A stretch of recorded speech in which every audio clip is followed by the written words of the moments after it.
All right, we're live. No intro tonight. We'll get straight into it because we've got Kev for a short space of time. Thanks for joining us, guys, especially on an international break, because I feel it's important. I want to try and get I know your show's doing very, very well, but I want to get it out there even more for everybody who's listening, who wants to tell us a bit about it first. Let's get it. I think it'd be right in Woody telling you, because it's Woody's little baby. Yeah, but Kev, you're only on for 15 minutes, so why don't you just tell? I mean, it all started with the phone call, didn't it? Yeah, it all started a little bit bizarre. I've got a player called Woody in my team. Obviously, I've known Woody. I call Manchester Woody, I call him. I've known Woody for 20 years, 20 plus years. And the rest. Yeah, I was trying to be nice. Yeah, it's 30 fucking years. Yeah, mate. and I knew his language. And I've got a player called Woody in my team, and he was late. It's probably about, how long ago was it now? It's 4 months ago, 5 months ago. Yeah, about 4 months. I texted the player Woody to ask where he was because he was late for training, and accidentally text Manchester Woody. So I quickly deleted it. I hadn't spoken to him for such a long time, and he then messaged me back, everything okay? And I was like, oh no, what am I going to say here now? And I said, yeah, everything's fine. And then we just got talking, and he said he was doing a podcast, and he asked how I was, and I sort of said I've had a tough few years, and obviously been into recovery and stuff like that. And we just got talking. We've always got on. Woody, do you know what I mean? Woody gets on with everybody. Not quite. And I went on the podcast. Keith Curl didn't say that. I didn't get on with Keith Curl. Did you not? Well, did I? Fuck now. He must be the only one.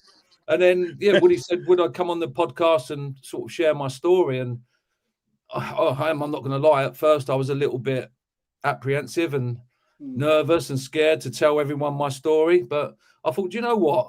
It's my truth. It's what's happened. Do you know what I mean? That's how my life was. And if I can share my story and it help one person, then that's enough for me. That's enough. So I thought, you know what?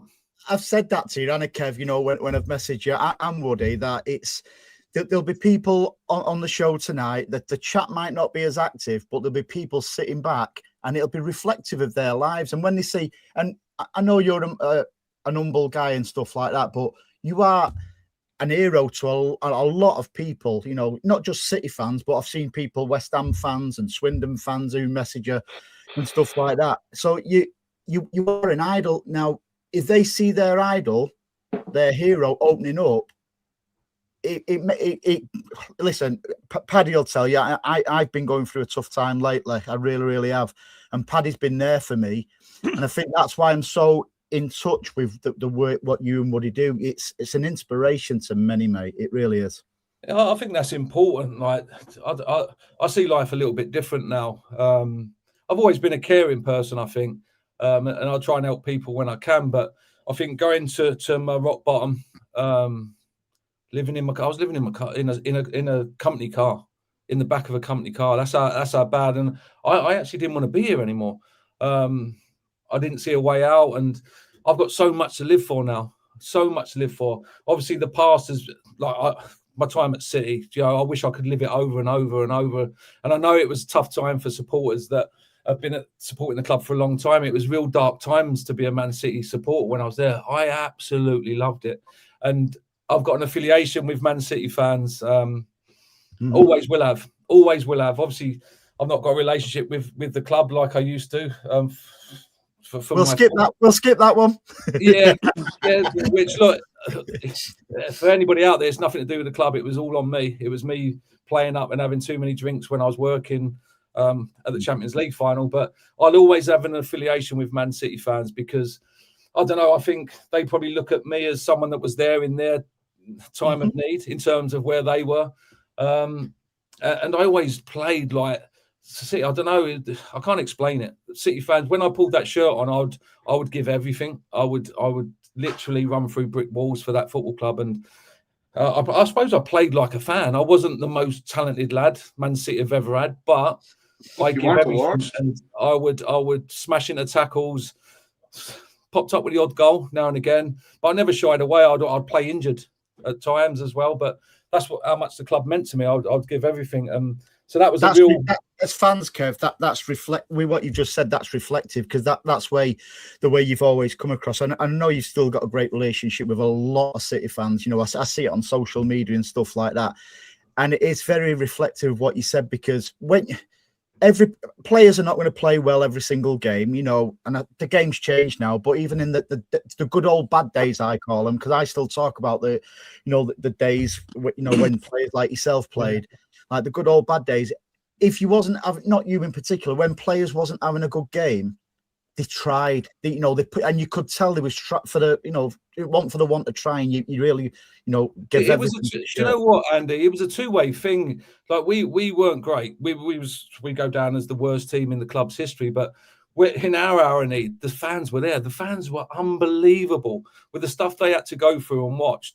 They got better as we got worse, and I honestly believe that day, 99 at Wembley, I think everything come together, and the fans, the players, there was a connection that I've not seen at any other football club I've been at, and we got through that day, thankfully. And like I say, where the club's gone on to now is like amazing. So I'll never forget something what you once said. You know, I think, I don't know if it was on social media, but you said something on the lines of when everyone was praising you, you know, you got us up there, and you turned on to them. It was fucking us who got you down there. So we're not heroes. But you genuinely, I'll never forget you saying that. And that's the mark of the man, that, because you did take us down, but you didn't. It was almost like you was, not you personally, but the team was embarrassed. Apart from Dickoff, he still gloats on it. You know, it's almost an embarrassment that you got us down there, even though you got us up. Well, yes, fans say to me, they go, thank you for sticking by us. I said, what do you mean by that? They said, well, thanks for staying. What? Hang on a minute. I was in the team that took the club down. I was always going to stay at City until I wasn't needed anymore. That's just maybe how I am. And look, in hindsight, I should have stayed. I still had a contract, but I just thought the time was right for me to leave. You know, I didn't want to sit at City and pick up half decent money, and just take money. Do you know what I mean? I thought my time had come to an end. The club was going in obviously a new direction. Big star players were coming in, and I wasn't going to figure. So my time was up at City, unfortunately. My biggest regret was I didn't really get a chance to say goodbye, as in I didn't have to say goodbye to the fans. I didn't play at the Etihad, which is something that I regret, but it is what it is. Like the feedback I've had online, socially, and has been massive, especially through doing the podcast, being a guest on Woody's podcast when it was Woody Unscripted. I told my story to the world. Obviously, certain people knew my story, but not many. And I opened up, and I was nervous about what reaction it was going to get, but it's been nothing but love from City fans, and that's really nice. It's helped me through some. Do you feel better doing the podcast, Kev? You know, as in, I know you went to meetings and stuff like that, but that's sort of like in a confidential environment, isn't it? Whereas the podcasts and stuff like that, you open yourself to the world effectively. And it goes on to what I said earlier about, you know, there will be people in the chat, or even just watching, not even commenting, even on your podcast and stuff like that. It doesn't mean to say they're not popular. It's just that it's still difficult for people to talk about and open up. Yeah, it is. It's tough. I found it really tough. I think I've grown up in a world, and obviously playing football in an environment where to say how you're feeling isn't the dumb thing. It's seen as weakness. I have emotions. I've always had emotion inside of me. I was nervous when I played football, especially for City. I was really nervous and scared of letting people down. But you couldn't show that. You had to be confident. I probably showed it in a manner where I was the joker. I was probably looked overconfident, but really I wasn't. Going into the fellowships and the meetings has enabled me to be honest and be open and get upset and say I'm scared and all them things. And I'm hoping that me doing that, which was tough at first, let someone else know that they can do it as well, and you can speak freely, and no one's going to judge. Look, there's always going to be haters. There's going to be people that are going to put you down. That's life. That's going to happen. But I can live my truth. I've told my story, and hopefully now, along with Woody's been a massive help for me. You know, he's obviously been in the fellowships a lot longer than me, and I trust his judgment. I love his advice. So he's been brilliant for me, Woody, and hopefully along the way we can help other people. And There's going to be Kev, people. Can I just come in there, by the way? Of course you can. Anytime you want, mate. I know just that at the minute, Kev's really moving on with his recovery. And, at the minute, he's trying to help somebody who's very early in, who's struggling. And, I've got to say, Kev, top notch, by the way, what you're doing with that lad. And, you're powerless over what he does, but, you're there for him, aren't you? It's amazing. So it's I think that's the thing I love. I know this podcast is probably, it is about Man City, isn't it? But yeah, what I do now is try and live my life the best way I can. Do right by people, help people. I love the football side of it still, in terms of what I do as a day job. Obviously, working at Malden, my full-time job, involved in football. I love interacting. Top of the league.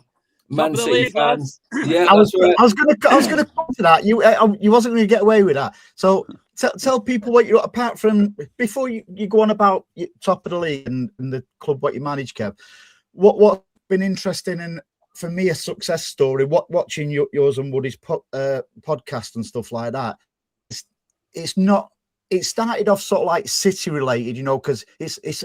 I think it's City what drove us all to drink, My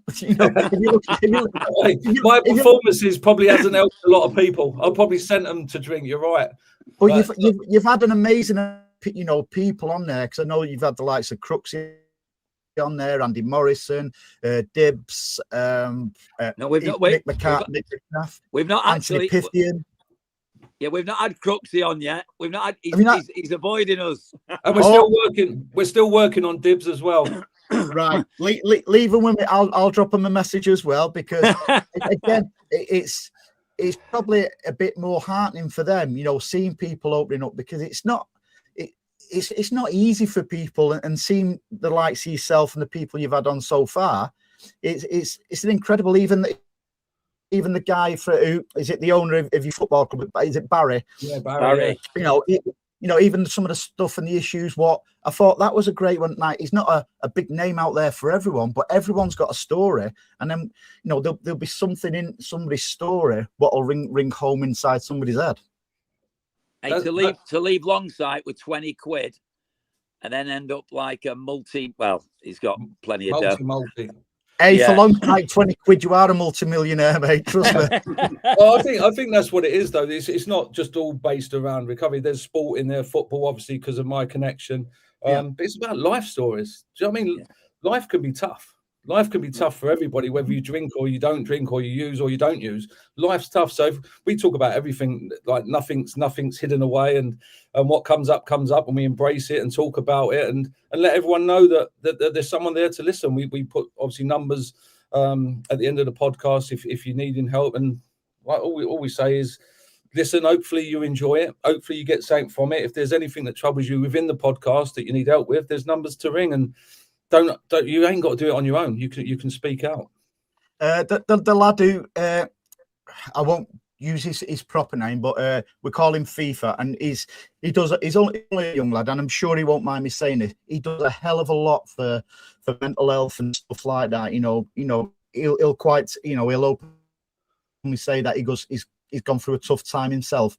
But the work what he does as well for such a young lad, he does a lot of volunteering for places as well, and that's his way of coping as well. So like you say, everybody's got a different story. It doesn't matter whether you're 5 years old or 65 years of age. It's if somebody can take comfort from something like your podcast, then like you said earlier, if you can help one person, it's a success story. That's a job done. And to be fair, it helps me as well. Like listening to other people. We had a gentleman on. I don't think it's been put out yet. The podcast. It's an unbelievable story where the lad's been in trouble and then he's had a little bit of success and lost everything again and been homeless. Like some of these stories, like the human race is really resilient. And when you think there's no hope and no way back, there always is. If obviously you get to the right place and you have the right people around you.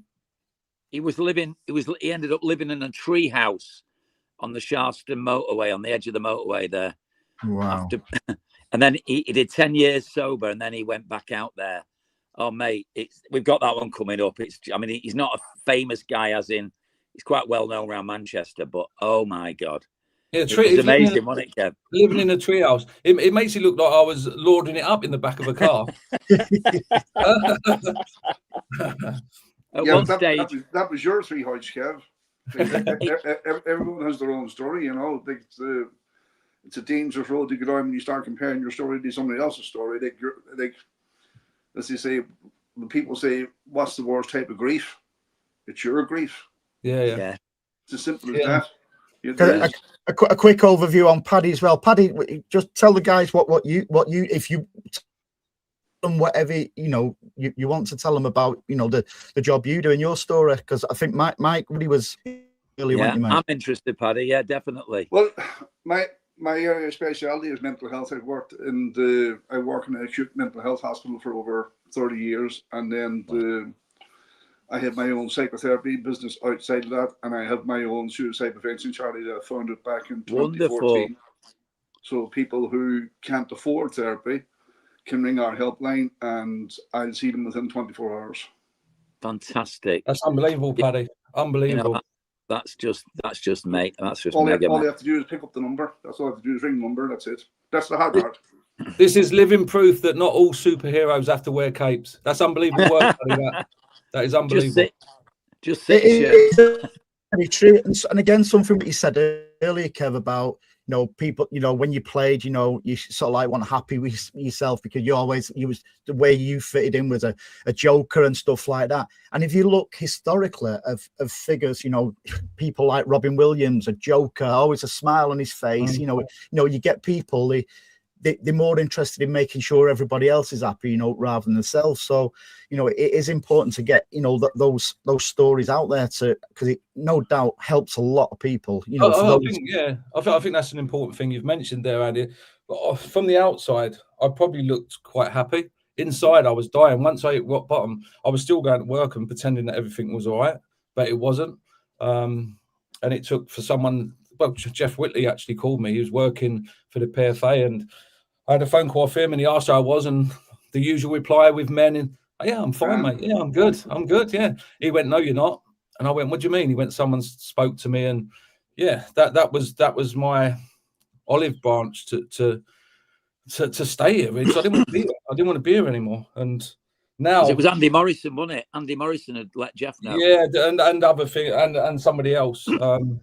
Yeah, I found out it was my daughter as well. My daughter had sent an email to Jeff, which I found out recently, which blew me away. And that must have been tough for your daughter to actually do. Do you know what, Andy? Right, it hit me hard, right? Because, and it probably explains to where I got to. Because when I found out, it was only recently, I spoke to her and I said, "Why didn't you tell me?" She said, "Because one, I didn't think you would go and get help, and two, I thought you'd have the hump with me." That's how ill I was. That's where it took me. Like she thought I wouldn't speak to her because she had tried to get me help, and I've obviously thanked her. I've made trying to make amends to her, and she said she don't need thanks. She said she's got her dad back. He's got his spark back, which I honestly feel like I have now. I feel like I've got my spark back. Things ain't perfect, nowhere near perfect. Do you know what I mean? I've not got the big house and the flash cars. I don't need that now, though. Mm-hmm. Things aren't perfect, and life is still tough, but I feel as happy as I've ever been. And like I say, doing the podcast, still talking about City. I'm going up to do a supporters branch next month. I love doing them. Mixing with City fans still makes me happy. And I feel like I've got my spark back, and slowly I speak to 3 of my kids. 2 don't speak to me. Again, that's on me. It's up to me to build them bridges, and I will try and keep trying. I've got 9 grandkids, so yeah, there's a long way ahead for me, but I feel really good at the minute, and yeah, one day at a time, working hard, trying to help people. Am I right saying a certain goalkeeper at Newcastle is your son-in-law? Yeah. So Nick's with my oldest daughter Shannon. They got 3 kids. They're up in Newcastle. Mm-hmm. Yeah, I'm contemplating driving up actually on the 1st. It's long old slap. I don't get to see him as often as I'd like to. But I'll try and get up there and see him. I don't think he's best pleased at him, and he's not playing, is he, at Newcastle? He didn't get in the England squad. So, yeah, I can. And again, I know he's not probably going to want to talk to me, but I know that feeling of being left out. And so if he did want to talk, I'm always there for people. Whether it be someone really famous like Nick Pope or someone that I bump into on the street, I'll listen and try and help and give my experience whenever I can. And I don't think I was going to say, I don't think you realise, even with that philosophy, what you've got, how much you will help people. You know, like you say, it doesn't take somebody to be famous or like that. You could just bump into somebody in the street, literally bump into somebody, and it just comes out. It doesn't. There's no rhyme and reason how it happens or where it happens.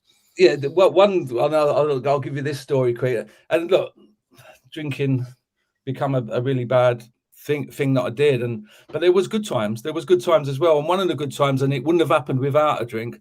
I was sat at home having a drink, and I got a message on Twitter, which is X now, from a Man City fan. And I used to always interact with them at DMs. I used to leave them open in case anyone wanted to speak to me and that. And one of them contacted me and said, look, I've just got over, I think he had testicular cancer. And he said, I've just got over it. I've got the all clear. I'm doing a bike ride from Milton Keynes to the Etihad. Could you post it on Twitter for me? And I'd had a few beers, right? And I went, post it on Twitter. I'll do it with you. Well, Andy, Paddy, I hadn't been on a bike since I was 14. Right, so I actually went to his house. I stayed the night. We got up at 6 o'clock. I ended up stopping at Stoke because I had a game the next day. But oh my God, I was in a whole lot of trouble. But your ass was dirty, wasn't it? Yeah, and I probably wouldn't have said yes without that alcohol. I would now, but back then I wouldn't have. Yeah, I was regretting it for about a week. But look, it raised money. It meant I didn't have to tweet about it because I actually did it with him, which got good exposure. Obviously for cancer, and we made a bit of money that way. So it was, a mad story and a mad bike ride. I don't know how many miles I did, but it was a long way from Milton Keynes to Stoke, let me tell you. It certainly is, and not many people stop at Stoke. They normally go a little bit faster through Stoke. Hey, I've got a little bike ride story. I'm living with Jeff Whitley. I lived with Jeff for about 18 months. We were both in the madness, getting bevied up, and I get a phone call off Mick McCarthy. Would you and Jeff do a charity bike ride in Dublin? So, we'll do that. 100 miles or whatever it was. So we go over, but we didn't have a bike each. So we went and bought a bike each, right? You know, that you can take the wheels off and all that. We went over to Dublin, right? Did the bike ride, mate. We got proper involved. We parked the bikes up after the ride, and we got on the Stella and everything. And next thing, we're back home in England. It's 2 days later. I don't even remember that night in Dublin. And Mick phones me. He phones me. I was sat with Jeff. He said, "Oh, thanks for doing the bike ride, lads." He says, "Have you forgotten anything?" I don't think so. Jeff, have we forgotten anything? We went, no. He went, "Your fucking bikes." And you know what? Bless him, Mick. Mick took them all apart, put them in bags and boxes, and sent them back to England. Bless him. Bless him. There was no need for him after the bike ride, though, was there? Never to go on one again. And you was in Lycra as well, weren't you, Woody? Oh, I don't know what we were in, mate. But I'm sure I've seen a picture of you and Mick in Lycra on bikes, by the way, not anything else. That was a bit later, yeah. I was going to say, is that the same time? Was that on the bike ride? It was when I was living with Jeff. Yeah. Which, Jeff, what's that? Sorry. Kev Horlock, top of the league. Yeah, we're flying. Do you know what? I've loved it. And again, little things happen, but people talk about higher power and being more spiritual. And I struggle to get to grips with that because that's not what I'm about. But things have happened. Like this job opportunity come up and at the right time. At the right time, I'm not going to lie. I'd been a year in recovery, and it gave me an opportunity to be full-time at a non-league football club, which is unheard of. Give me a bit of time to go to meetings, to see the kids that talk to me and family and stuff. And it's a club that the owners want to get to the league. They want to play league football. So they're backing it. They're very, very wealthy in their own right. They've got several businesses. They're pumping money in, and they've gone, there you go. You're full-time. I've got the biggest budget probably ever seen at Step 4. You're the Manchester City of non-league football. We are. I am Pep of Step 4, yeah. And do you know what? Right? Do you know what? Everyone looks, and I probably did it. Oh, I wish I was Pep. That must be it. It's not easy, by the way. Because other clubs I've had a little bit of success at Needham. we were the underdogs. No one expected us to win games, and we did, and we got promoted to the National League North in the end. So that was an achievement. But I'm ducking and diving and trying to convince lads to come and play for me because we've got good training facilities, but I can't pay you much and that. And now I've got everything. So now I've got great training facilities. I've got good coaching staff, like ambitious owners.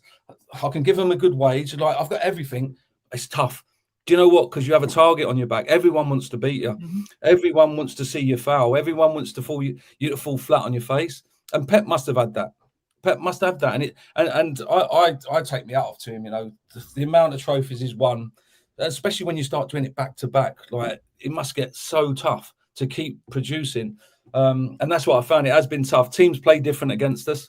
They sit in. I've had teams not play with a centre forward, just play two banks of a defensive back line and a midfield. So it's been tough, but I've really enjoyed it. I've enjoyed Are you finding recruiting players easier because you're Mr. Powerful left foot? I imagine it probably helps a little bit. The money helps. Having the money, having the budget definitely helps. Having the facilities. And I think if you get good, I've got good players in. Freddie Sears, if you remember him, Freddie's banging goals in for me. So if you get players like that do it properly, that train properly, that recover properly, it's good for the younger players as well, which I'm really interested in bringing through as well and giving a chance to. So do you know what? I've enjoyed the pressure, and it's difficult to explain. It's probably one thing I've missed since I stopped playing football, having that pressure to win games. Because at other clubs I've been at, you win, you lose. In development, in the academies, there's always another game. It's not about winning, it's about developing players, which I get. This is probably the first season where I am under pressure, but I've loved it. I've loved it. Still, look, we're still not done and dusted yet. We've got 6 games left.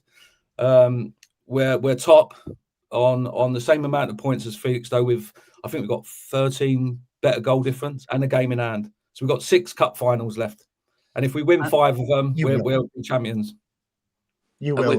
We've got on Friday. Mick McCarthy's coming to the game on Friday to watch Kev's I might get him to sign forms and get him to play.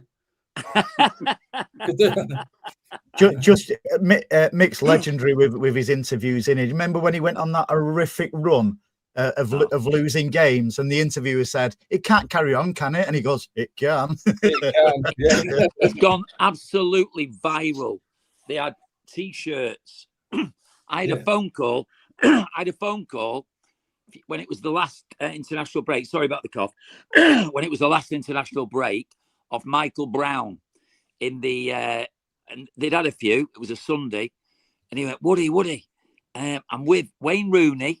I'm with Jack Grealish. It's his 30th. They've had a big party. Oh bloody hell! I've had a mental block. Who's our old fullback? He's at Burnley. Rapid fullback. England. Kyle Walker. Our old player. Kyle Walker.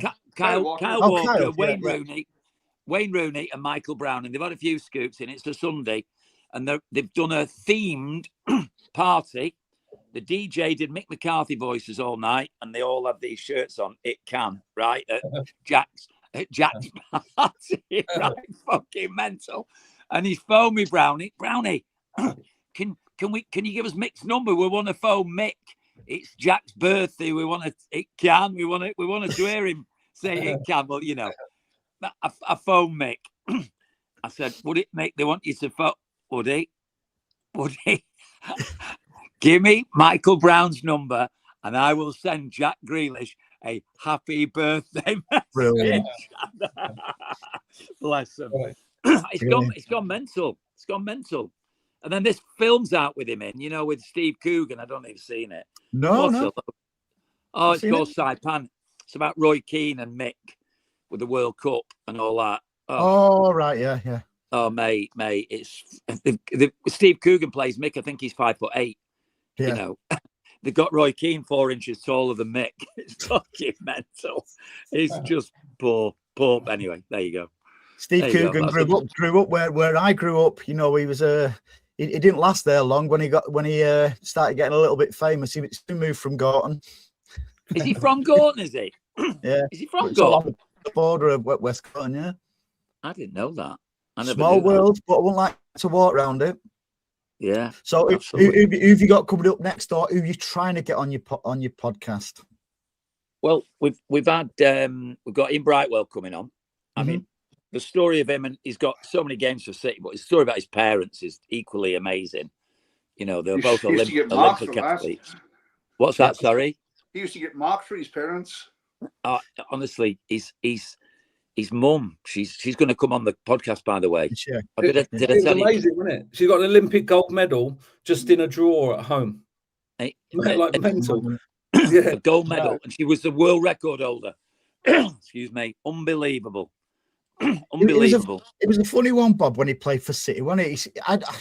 I know it is well thought of, but he was used in every single position. If you could say now, what position did Ian Brightwell play for City? We'd go, don't know. You know, and that itself, it's staggering. It's like we see now. It's like Bernardo Silva's like the modern day Bob Brightwell. Anywhere he plays everywhere. He's played left back, right back.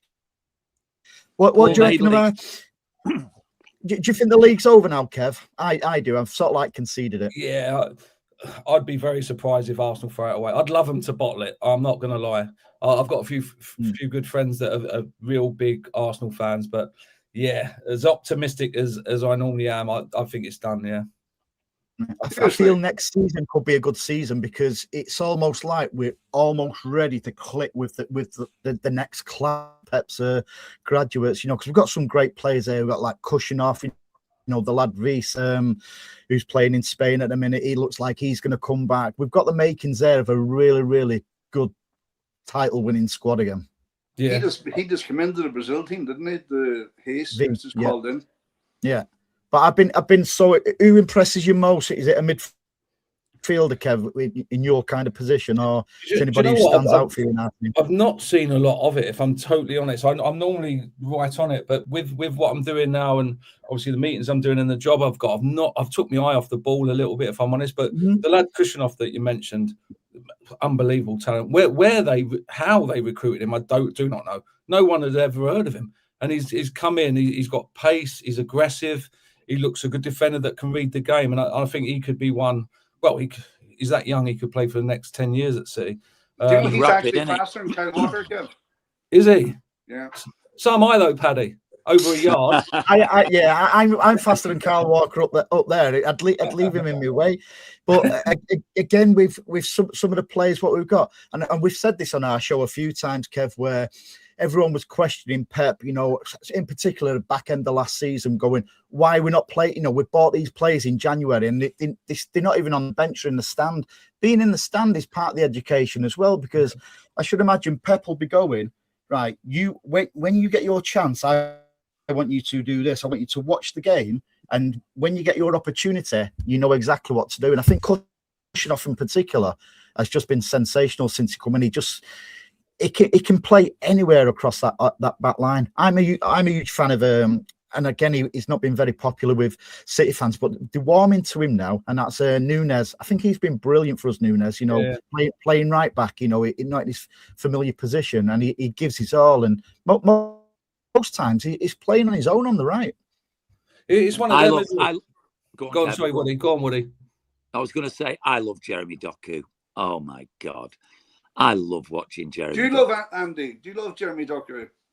No, I say sometimes it's a speedboat without a driver. But this season, it seems to be playing better because he's not just running down to the byline now. He's actually cutting in and passing the ball. And I still think for wingers, and we say this show all the time, Kev, it's like, you've got to be careful what you wish for, because people slaughtered Raheem Sterling. People slaughtered Sané and Mahrez. They was goal-scoring wingers. That's something we've been missing until Semenyo come in. And I think Semenyo, although he's restricting Big Erling, the goals are being spread around more because there was only Haaland scoring at the start of the season. They're being spread around them goals now. I'll tell you what, Doku screams to me. If I was playing, I'd be sent off every game. Like, his change of pace well, I've not seen it. It's so explosive. And like I say, it's just that final bit, that final pass that sometimes lets him down. But look, I think you've got to be grateful of what you got, because I'm certain that any other club in Europe would take him. So I think it's about nurturing him and let him have a little bit of free reign. I think he will get even better as the seasons go on. Would you like that humble pie warmed up, Andy, or would you like it cold? Would what? Say what? I need your humble pie warmed up, or do you want it cold? My humble pie warmed up or cold? I'll eat it cold. No, I just think he's developed. No, I was critical last season, not this season. I've actually been very complimentary about him this season. I don't hold grudges with players when I can see them improve. We're all critical and we're all fans, aren't we, Kev? We're all sat there watching it. Trying to bring Kev and deceive you. Do you know what though? Do you know what though, Andy? I think it's because as City fans, we've been spoiled. Come on, let's have it right. You know, like the old guard, your Zabalettas, your Companies, your Kevin De Bruyne's, like David Silva. The list goes on. Aguero. You can go on and on and on about all these players. We've had such a good period. There's always going to be a little bit of a lull where players are being brought in and they have to be nurtured, and it's not going to just continue. I think obviously there's been a little bit of season where we've not had so much success, but I'm sure the times have come where we'll be as dominant as we have been in the past. And Kev, you can back that up, because you've probably seen me on X. The only people I argue and I'm slaughtering is, and Paddy always tells me off, my dad always tells me off. I go in hard at City fans now, that the way they are spoiled, because like I referenced it earlier on, I normally talk about the good old bad days, not the current stuff. Like, I think that's why it's another reason why your podcast is so good. Because some of the players what you've had on there, not as well as the story, it's just like so many memories from when they played for us. Yeah, I see comments sometimes when they're slagging the players off, and I have to stop myself. I start writing a comment or a reply back going, "God, good job you didn't watch the team I played in," and then just stop myself and think, "No, I'm not getting involved. I'm not getting involved in other business," because it just opened a can of worms. But yeah, it makes me smile. It makes me smile because it was great times when I was at City, but it was tough. Everyone had it tough. The players felt it. What annoys me is, he's on 300 grand a week, he's on 200 grand a week, he's on 500 grand a week. Well, does that turn him into a fucking robot? He's not a human being with feelings. He's not arguing with his wife. He hasn't fallen out with the girlfriend. The kids are not driving him fucking nuts. And he's supposed to run and play like Maradona for 90 minutes. That life doesn't affect him. Paddy, that's dope then up there beside you. You're absolutely right. And one thing I never do, and you can vouch for that, and probably Kev can vouch for it as well. I never have a go any City player or anything on X, because I'm very, very protective of him, because I see people slaughtering, and I don't want to go into all the rumours about Phil Foden and stuff like that. He should be playing better. It doesn't matter about his personal life, and look at all the money he's on. That's nothing. When you're either not well or you've got stuff going on, you're human beings at the end of the day. And now we just, social media can absolutely be a cesspit at times. It really can. There's no understanding. We see people absolutely slaughtering Pep. He's brought us 19 trophies now in almost 10 years. But that's not good enough. We have a bad season. And the fans just go absolutely, they combust over nothing. It's a human behaviour, though. Yeah. It's a human behaviour. I don't even think it's football. It's life. I mean, I obviously I play golf, and I'll go in, and a certain amount of the members, and I love a lot of them. So if any of them are watching, it's not any personal criticism, but I moan about the weather. You with me? It's a bit windy today. It's a human nature in it to have a moan and a whinge, and and I think that football fans, obviously, they go in and they pay the money, and I think, are there any football fans in the country that are not fickle? Everybody's fickle, mate, aren't they? Yeah, that's what I mean. I mean, how can, if you actually come out of the situation and think what Pep Guardiola has given to City and his coaching talents, who really is anybody to question his tactics? Fucking hell, and nobody gets everything wrong every time, do they? It's impossible, isn't it? No. So, no, I certainly would. I'll tell you, it's funny though. It is. Like, thinking back, I know we're all old enough to remember back to the '99 playoff final. Imagine if someone told me. Are you not? Sorry, Paddy, I've not got my glasses on. If someone told you then, if someone had told you then, look, we're going to scrape through against Gillingham, go up to which was then League Two, wasn't it? What is the Championship? And if someone said to you, we're going to win all these trophies, like you would have said, you're off your heads, wouldn't you? It's mental, the success they've had. It made me laugh. I heard a City fan talking, and I think he was at the playoff final, and they were talking about like the future. And one turned to the other and said, "Do you reckon City would win a trophy, maybe the FA Cup, before we die?" Like, and it's mental. He was only like 16, 17 at the time. But that's how dark it was. And look at it now, and we're still not happy, are we? We want more. No. Well, I to be honest, I'm. I think fans of a certain generation, we're not in it for trophies. There was one stage I couldn't remember us winning a throw-in, let alone a trophy. If things were that bad. I remember us playing Middlesbrough.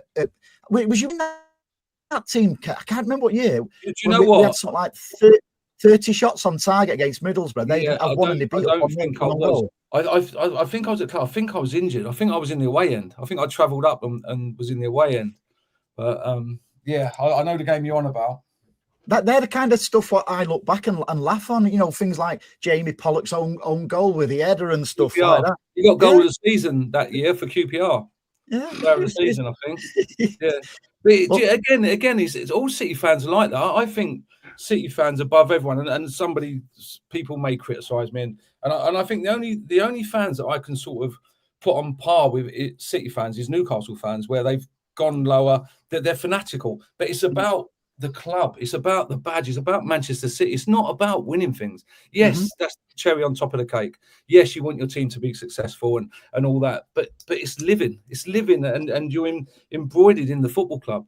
And City fans, it is now, Kev, because the expectation and the entitlement now has gone through the roof. Yeah, like we didn't win anything for one season. That's a bad season, really. That's a bad season. You didn't win anything. Yeah. Like, geez, like there's no patience anymore. I think that's the issue as well. And I know everyone says there's been massive investment, which there has, which by the way has happened across all the football clubs in the Premier League. I know some to a lesser degree, but if City don't win a trophy, it's not the end of the world.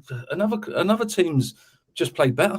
It's only so many trophies what are available. The same, and it just shows you how fortunate we've been. Over the years to see what 19 trophies in 10 seasons. I know we phenomenal won trophies with Mancini and Pellegrini as well, but it just shows you it's a privilege to win a trophy. It's not an entitlement. No, exactly. Yeah, definitely.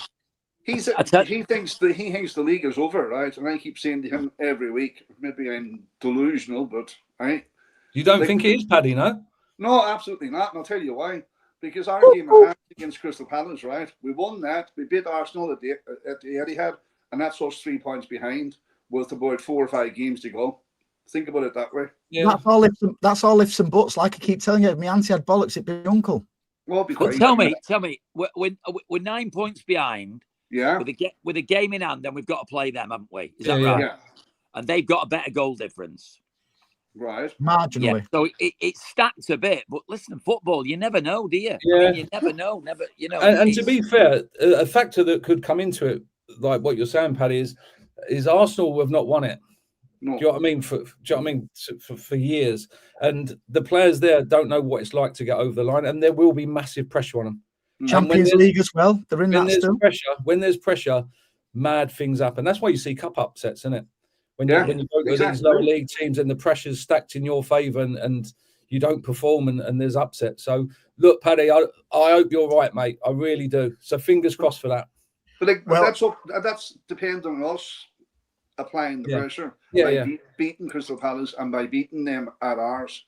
That's up to us to apply that pressure. Yeah, I think that'll happen, Paddy. I'm with you on that. I think we beat Arsenal at the Etihad, and I think we win most of our games, which will, if Arsenal have a little wobble up, it could end up tighter than maybe any of us think.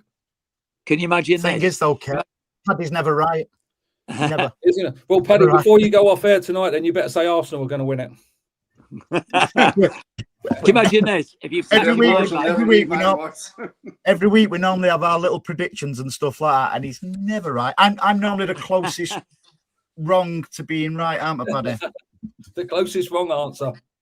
Can you imagine 25, 30 years ago saying, right, well, we won the League Cup, we won the FA Cup, and we were 3 points behind the Premiership leaders and come second.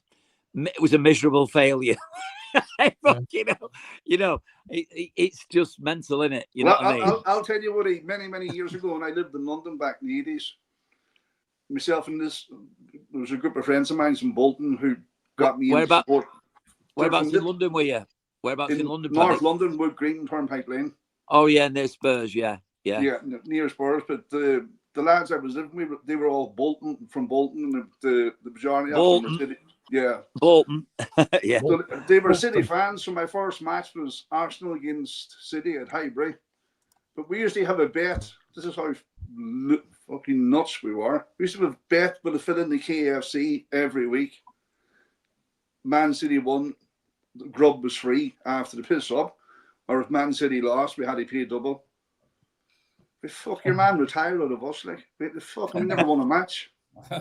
Every week. Well, what's this? You says Paddy's more right than wrong. Paddy, when did he start watching City? What year? Is that Paddy texting in off his phone? Yeah, that's his little burner account. I take it this is the first time in a long time you've logged on, is it? You once a season is normally right. But 2009, Woody. What year did you start watching City? 2009. Oh, really? No, we have a little. Oh, we have on the show. I'll wind him up. Supporting City since 2009. I don't believe that. No, go on. What year?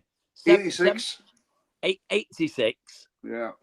86. So, that was Ian Brightwell, Mick McCarthy, Kenny Clements, Peter Reid. Oh, fuck. Lovely. Really was brilliant.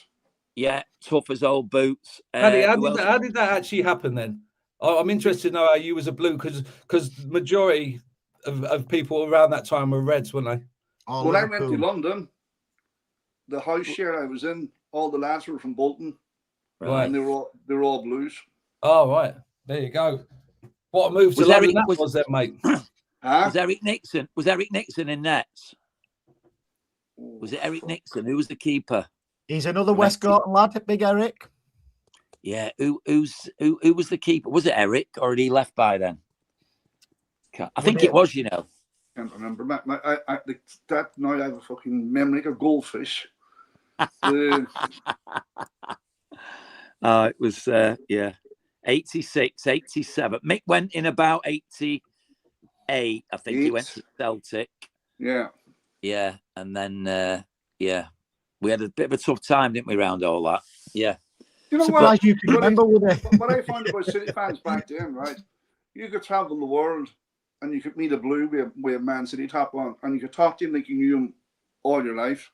Yeah. Like, go abroad now and talk to a blue with a Man City shirt on. He thinks you're the biggest weirdo ever walking 2 feet. Get away from me, eh? No, it's not. The club is not connected. I think I told you this early on in the season when I was in Benidorm. Yeah, I go to Benidorm a lot, but I was in Benidorm and I seen this lad approaching me in a City shirt. You know, I think we was playing. We was having a game at night. I went, "Where are you going for the match tonight?" I couldn't understand he was Spanish, and I'm like, do you know what? That always amazes me when we go away, Like, back in the day, you never see a City shirt, ever. No. Like back in the day, never, ever. It was always Man U. You see the odd Liverpool one, Brazil, Argentina. Man City shirts everywhere now. It's brilliant, isn't it? Yeah. Do you know what I mean? You see all them red shirts, them ones from over the road. They're all in the discount bins in Sports Direct now, aren't they? It's brilliant. Yeah. Even down in London, Man City shirts are everywhere. Yeah, they are absolutely everywhere now. And that's the story, mate. It's a mad story as well. And I think I shared it on X a long time ago. My school team played in red and black. So I was only 10, maybe. So we're going back to, what was it, early 80s. It might have even been a bit before that. But I played a year up at school, and they didn't have enough kit. So my mum took me to the shop was called Gentry's in Woolwich. where I grew up in Southeast London. And I said, look, have you got any black and white striped tops? He went, oh, I don't think so. There might be some in the discount bin. So I bought this shirt. I didn't know at the time, obviously. I wore it and everything like that. But someone sent me the picture, a school picture. I'll have to put it up. I'll send it to you, and so you can put it up or whatever. But I'm actually wearing a Man City shirt, away shirt. Wow. And it must have been 80s, mate, around the 80s. It's unbelievable, like the fate that nobody would have known that back then. No one wanted a City shirt in London, by the way. That's me being honest. But that young boy would turn out to play for the club. It was mental that I actually had that on. And even when you played for the club, you played in black and white with Eidos when you played with the Gold. Yeah, that's probably my favourite shirt. You know that one. Yeah. I like that shirt. Yeah, this one what's talked about to be the next away kit next season. It's a stunning one. It's a black and yellow with like the Manchester B on the crest. Right. I always, I don't know what it is. I always like the black away kits, or even though it's got red in it, the black and red have always been me. Yeah, that was one of my favourites. My favourite kits before your time. It was early 70s. Had a sash down there like that. It was in the Rodney Marsh era. The red and black sash, black and white. Loved it with a sash across there. It was they did two of them, but it was Rodney Marsh era. That bro, I loved him. Did I tell you about Peter Swales giving me a lift to Derby? I used to thumb it to the away games. And with my mate, I had a bowler hat on with all the Man City, they had them up City, them V things. I had a Union Jack round me with MCFC on it. Them silk scarves, do you remember them? One off either head. Fucking Doc Martin boots, thinking I was hard. And 14 hole job. Me and my mate stuck our thumb out. I don't know, somewhere near Buxton or something, and we've got a lift up there. White Jag pulls over, get in the back. Guy turns round. He goes, "You don't know who I am?" He said, "Do you know who I am?" And I just, when you're tongue tied, I went, "Yeah, you're Frank Swales." And I got his name wrong. He said, "Peter Swales." I went, "Wow." I tell you one guy it was. The cars didn't have head restraints. It was a Jag. Because he was chatting to us. There was no headrest. It was about 73. Did we have Rodney Marsh? 73, something like that. And what he'd done, Rodney, in one of the games, he'd got the ball, he tipped it up onto his knee, onto his foot, and he tried to chip the keeper, and it hit the bar. We were winning 2-0, I think. It hit the bar, and he didn't score. And the fucking Kipax loved it. You with me? But all the old timers, fucking hell, they were moaning because he didn't just kick it in, And Peter Swales asked us, "What do you think about that?" Of course, me and my mate went, "Oh, we love him. Oh, Rodney Marsh. We loved him. So it wasn't Big Eric Nixon, would it? Perry Suckling. Perry Perrins, of course. Well done, mate. Yeah, we've got some good knowledge in the chat. If we get anything wrong on the show here, they're always quick to hammer us. Yeah. You mentioned the Kipax there. Oh, mate, I miss Main Road. I'm not gonna lie. Like last time I was up in Manchester, I actually drove past it. It brought lump to my throat. Like obviously it's not there now. Just the memories. Like I actually love that place. Like to the day I die, I remember the day running out for the first time and the Kipax and think, Jesus Christ. Because I'll be totally honest, when I come to City, there was a few other offers to other clubs, and Steve McMahon actually was my manager at Swindon, and I got on really well with him. And he said, "Look, there's been a few offers." I said, "Well, what would you do?" Like, so I hadn't really moved around. I'd only gone from West Ham to Swindon. I wasn't planning to leave Swindon, if I'm honest. He said, "We have to sell you to balance the books." I said, "Well, what would you do then, Steve?" Because obviously Steve was an unbelievable player, and he's someone that I'd watched in his time at Liverpool. And he said, "Do you know what, Kev?" He said, "They're not in the top division." He said, "But I'd get in your car and drive to Manchester, mate, and go and speak to City." And I just, you know what I mean? I took his advice and did it.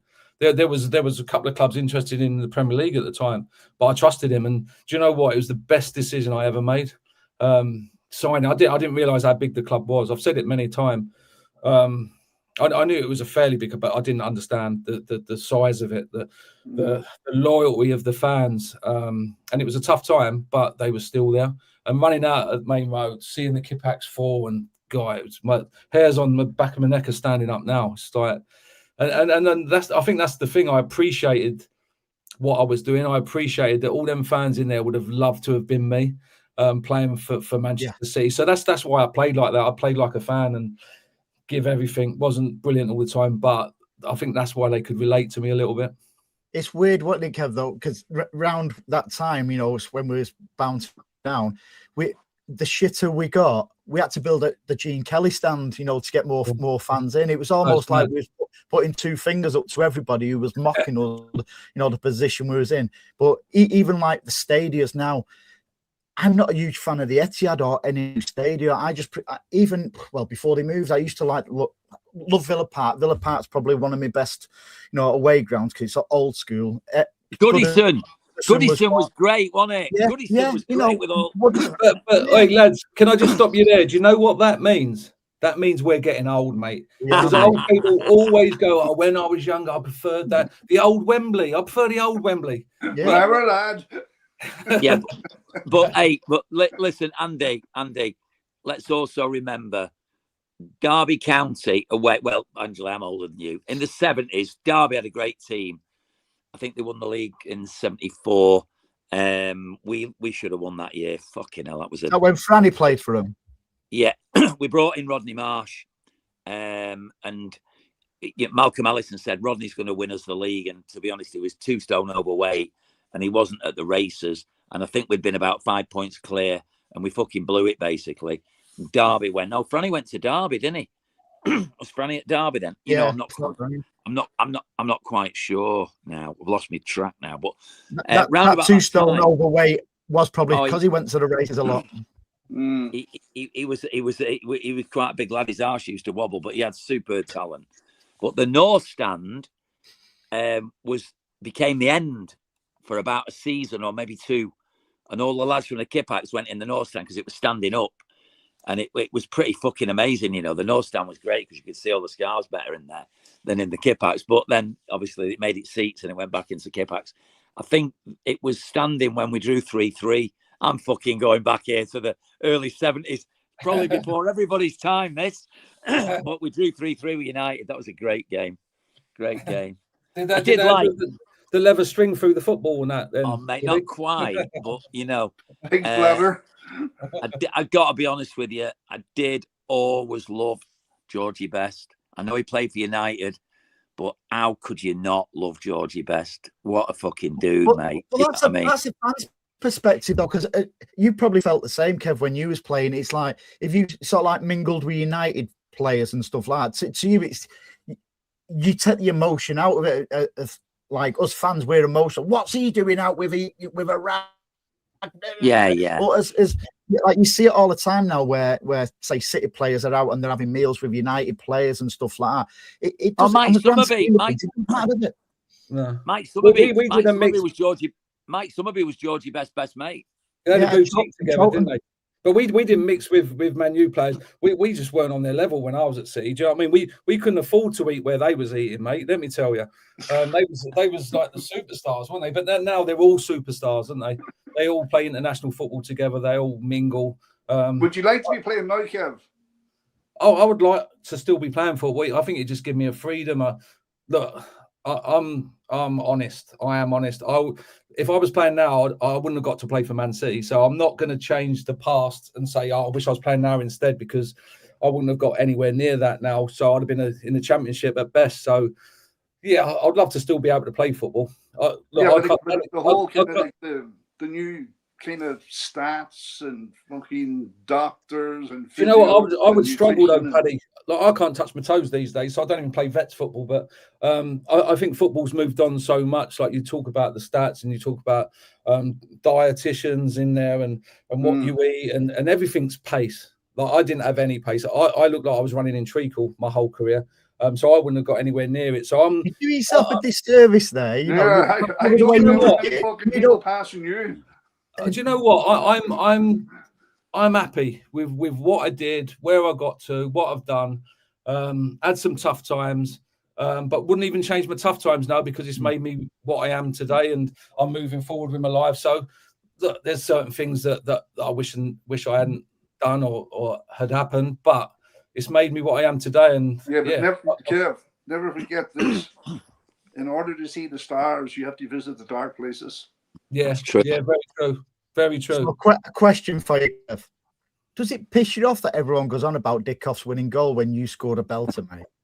That's Andy a loaded question, by the way. Like, because I'm on a program of honesty now, aren't I? So I'm going to answer it honestly. Yes, it fucking does. Right? But, look, I love Dickie. Like, Dickie's a great lad. Like, we played together for a long time, and I'm glad he gets all the plaudits. Yes, I wish it was me. I wish I'd have scored the second goal. Yes, I do. Of course, everybody would like that. Yeah, but I'm not going to begrudge Dickie of that. You know, he worked his socks off for the football club and always gave everything. But I wish I'd have scored the second goal that day. But there you go. I got to score at Wembley, didn't I? I've scored for City. You scored. That was the main thing. You scored. Yeah. Hey, scored twice. Dick scored and you hadn't scored. And I scored my penalty, Paddy. He missed it, didn't he? Dickie missed his penalty. Do you know why I remember? Because you turned me into a homosexual because I kissed about 30 fucking men. Do you know one thing what I was really chuffed to bits about on that day, and that's Edgy scored that penalty, because Edgy was sort of like what certain sections of City fans used to get on. Edgy's a top lad. You could see what it meant to him when he scored that penalty. I was good mates with Edgy. He was miserable sod, but I loved him. he was a proper blue. He cared so much about the football club. Certain parts of the fan base didn't like him, and I'm not going to lie, and I'm not going to do him a disservice here. When he went up to take penalty, I was thinking, "Oh shit," because he didn't score many goals in his career, and the way it went in, sort of like his was the best. His was the best out of all of them. He was a great lad, Edgy. You've actually reminded me. I'm going to have to catch up with him because I've not spoke to him in a long time. But he's still working at the club. Yeah, he bled the Legends Suite. He still works at the school as well. He's worked at that school for a long time. You know, stream now and again. He's not just a miserable sod then. He's pretty much a miserable, ignorant sod now as well. So he's not changed. No, some of us changed down the years, but he's still the same, Edgy. It's funny because I used to wind everyone up all the time, and a good story about Edgy, because I was always with him all the time, and we used to go over to Main Road to have lunch on a Friday before the game on the Saturday. And I don't know if you remember a lad called Lyshi. I think he was. He was he was head of catering at Main Road for a bit. I think he went into player liaison side of it. But Lycey was a great lad as well, great fella. And we're queuing up, getting pasta and all that. And I said, because he had a tie on, I said to Edgy, I bet you wouldn't give him a knotty, like pull his tie. So he's leant over, like I had to Edgy on, like, do you know what I mean, wind him up. He's done it, and then Lycey's lost his head. Lycey's grabbed Edgy, pulled him over, he broke his chain, I think, ripped Edgy's top. So Edgy's not had dinner on the Friday and just left. And honestly, I was in stitches. So the next day I was like, Lycey done you, mate. Lycey, you got beat up by Lycey, and he hated it. It was funny. It was probably he was Moroccan. Was he Moroccan or? Yeah. No, honestly, I think he broke his chain or his bracelet, like that Edgy had on. You know, like you do, like when you're football, you have to get the whole Cartier bracelets on and all the flash. Yeah. But he broke it. And for the next year or two, I told Edgy that he got beat up by Lycey. So what's the best? I know you. Every time I speak to ex players and stuff like that, especially who played in your era, mate, they always say Kev Horlock was probably the worst wind-up merchant ever. What was your best wind-up? I don't know. Do you know what? It's weird. Everyone says that. And I was just being me. Like, sometimes it was a little bit over the top and probably hiding the fact that I was nervous, like I said, scared, whatever. I had massive imposter syndrome, massive. And it's been quite, what's the word I'm after? Like rewarding for me to listen to other people. Like we did a podcast with Paul Stewart, who played for Tottenham, Liverpool, England. Yeah. He said he had it. Like, and I looked at, I never see it in other people, other players, but I had imposter syndrome. So I sometimes felt that I didn't deserve to be at places, but I was always on a wind up. Always. I don't know whether I can say it on here. I used to wind. Do you remember Richard Jobson? Yeah, Jobbo. Jobbo come in like when he was a great lad. Jobbo had a really good career. I think he then went working for PF, but he was older than everyone. Like I think he was only 36, but I used to call him Grandad and that. And so when he was sitting in the dressing room to go out training, I used to go over to him and go, Jobbo, come on, we're going training now. Wind up. I swear, true story. And if you're offended easily, probably mute it or something. So I thought, how do I take this a step further? So I thought, you know what? I'm going to do a poo in a cup, plastic cup, and I'm going to hide it under. I'm going to hide it under where he gets changed because there was a radiator under there as well. And I thought, and then it'll smell like he's crapped himself, so I can take it to the next level. Right? So I've gone to the toilet. Well, I've gone upstairs, sorry, to get a plastic pint past Platt Lane. There was a bar upstairs, a plastic pint glass. Went and done the business. It was like King Kong's finger, by the way, as well, but that's too much. Well, I'm trying to sneak it into the dressing room to put under where he behind the radiator, so it smelt where he was. As I'm coming from the toilet to the dressing room, who do I bump into? Willie Donaghy, the first team coach, right? So Willie's caught me sort of in between. I'll put it behind my back.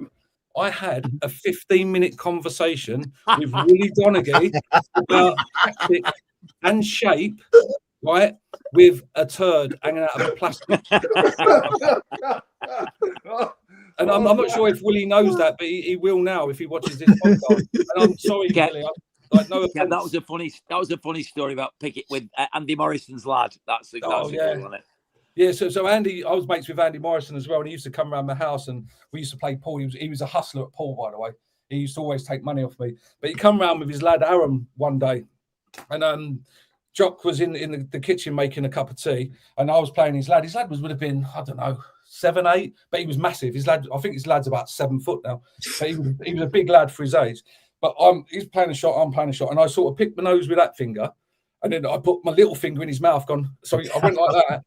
He started crying, didn't he? He went, well, I'm telling my dad. I went, no. I said, I picked it with that one and put that one in your mouth. I didn't. I said, look, I'm doing it to me.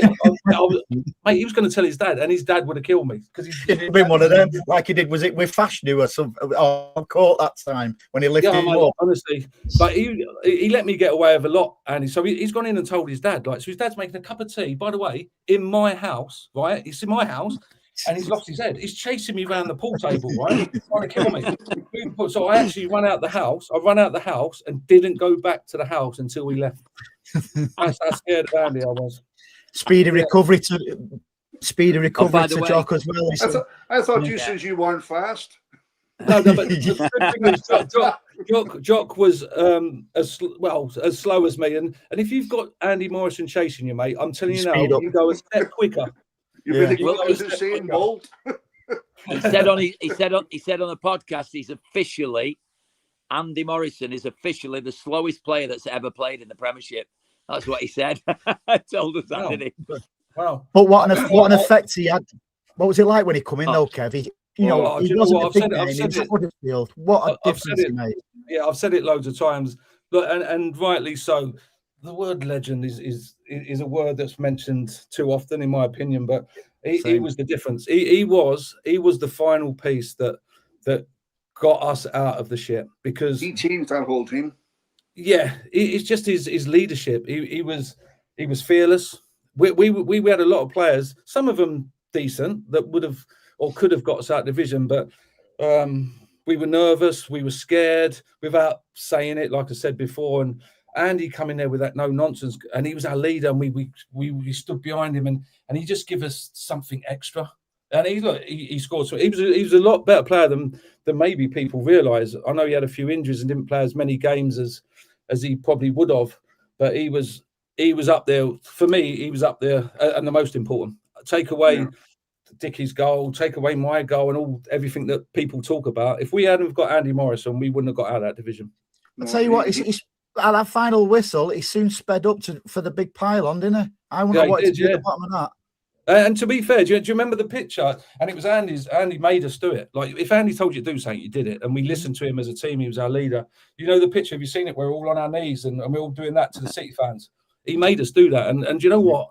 It was the right thing. It was the fucking right thing, because Blues City fans had stuck by us through thick and thin.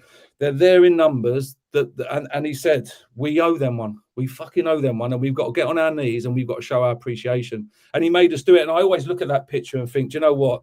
That encapsulates everything about that era. The bond of the players had with the fans, everything about that era. And it says so much about Andy Morrison as well. He's very slowly on the mend, by the way. Good, yeah. I messaged him the other day. He seems to be getting a lot better. Well, he said it was very slow, but it's progress. So that's we wish him a speed. We're going to go and see him, haven't we, Woody, after a podcast sometime? Yeah. That'd be good to see him. He's a great lad. He's a absolute 27 years sober. 27 years. Unbelievable. And it was like last year, another time when I was in Benidorm, I bumped into one of his former players at the Welsh team. Connors Key. Was it Connors Key? Connors Key, yeah. Bumped into him. So this lad used to play for him. He used to be his captain. So we got talking about him, like, oh, what's Jock up to now? Wasn't he? Because he'd lost his number as well. So I FaceTime Jock for outside this bar like that, and his former captain, and that was like that. So I passed his number on to him and stuff like that. But he was just stood there, just looking and laughing his head off at us. No, that's the kind of character is, and like somebody's just said, that was the best 40 grand we'd ever spent. Right. We're going about transfer fees of 60, 70, 100 million and stuff like that. But when you get, I know it was a different era, but it's still the same principles, because we've seen it, whether it's an Andy Morrison, whether it's a Vincent Kompany. For every David Silva, you need somebody like an Andy Morrison in your team, don't you? Yeah, who was the most gifted player you played with, Kev? That's easy. Kinky. God. He was at the right club at the wrong time. That's the best way I can describe it. He was in era too soon. Oh, he was a genius. I felt sorry for him, really. He was so gifted, and he had players around him that weren't on his level, unfortunately. Our whole game plan was get the ball back and give it to Kinky, and unfortunately, if he has men marking him and double marking him, then he couldn't get the ball. He's the one player that, in my opinion, could play in today's team. Yeah, imagine him with Pep. Imagine Pep in this era, mate. Scary. He couldn't drive. Him and Buzzer couldn't drive, though, could they? No, they both. Do you know what? That's the story I've told before as well. Because Kinky went through the roof of his Ferrari, didn't he? Yeah, I think him and Buzzer come out racing out the hotel in near Hull Barnes. But when I signed, do you know what? I come from Southeast London. I don't come from money. Although I thought my family were the richest ever, because we had a common at the top where I could play football. But I lived in a rough part in Southeast London, and I always promised myself, I always liked Porsches, and I thought, you know what? I remember having them as a kid, like pushing them about. I thought, if I ever get to a point, because I was going to be a footballer, whatever it took, I was going to be a footballer. I thought, if ever I get to a level where I can afford a Porsche, I'm going to get one. So when I signed for City, I went on massive money. It weren't about the money for me; it was about playing football. But I could afford a Porsche, right? So I the first house I rented was in Wilmslow, and there was Stratstone. There was a Porsche garage right opposite where I lived. So I went in and got this Porsche. No, I went in to get a cheap one, really, but I ended up walking out. I still remember the geezer's name that sold me. I won't say it because he pissed me off. Was he called Andy? Yes. Was he called Andy? Yes. I used to live with him. Yes. He was probably part of it. Right. So I went in there to buy just any Porsche. I ended up walking out with the fucking dearest one in there, right? It cost me 80 grand or something. And I've walked out. He was lovely, black and all that. Cost me 80 grand, and I sold it a year later for about 30, by the way, because they changed the shape and the exhaust, everything. But so I've got a bit of a resentment against Andy for that, but not now, not anymore. But anyway, I bought the Porsche. We're struggling. I'm driving into main mode, and it had an exhaust system on it, like you could hear it from about 4 miles away.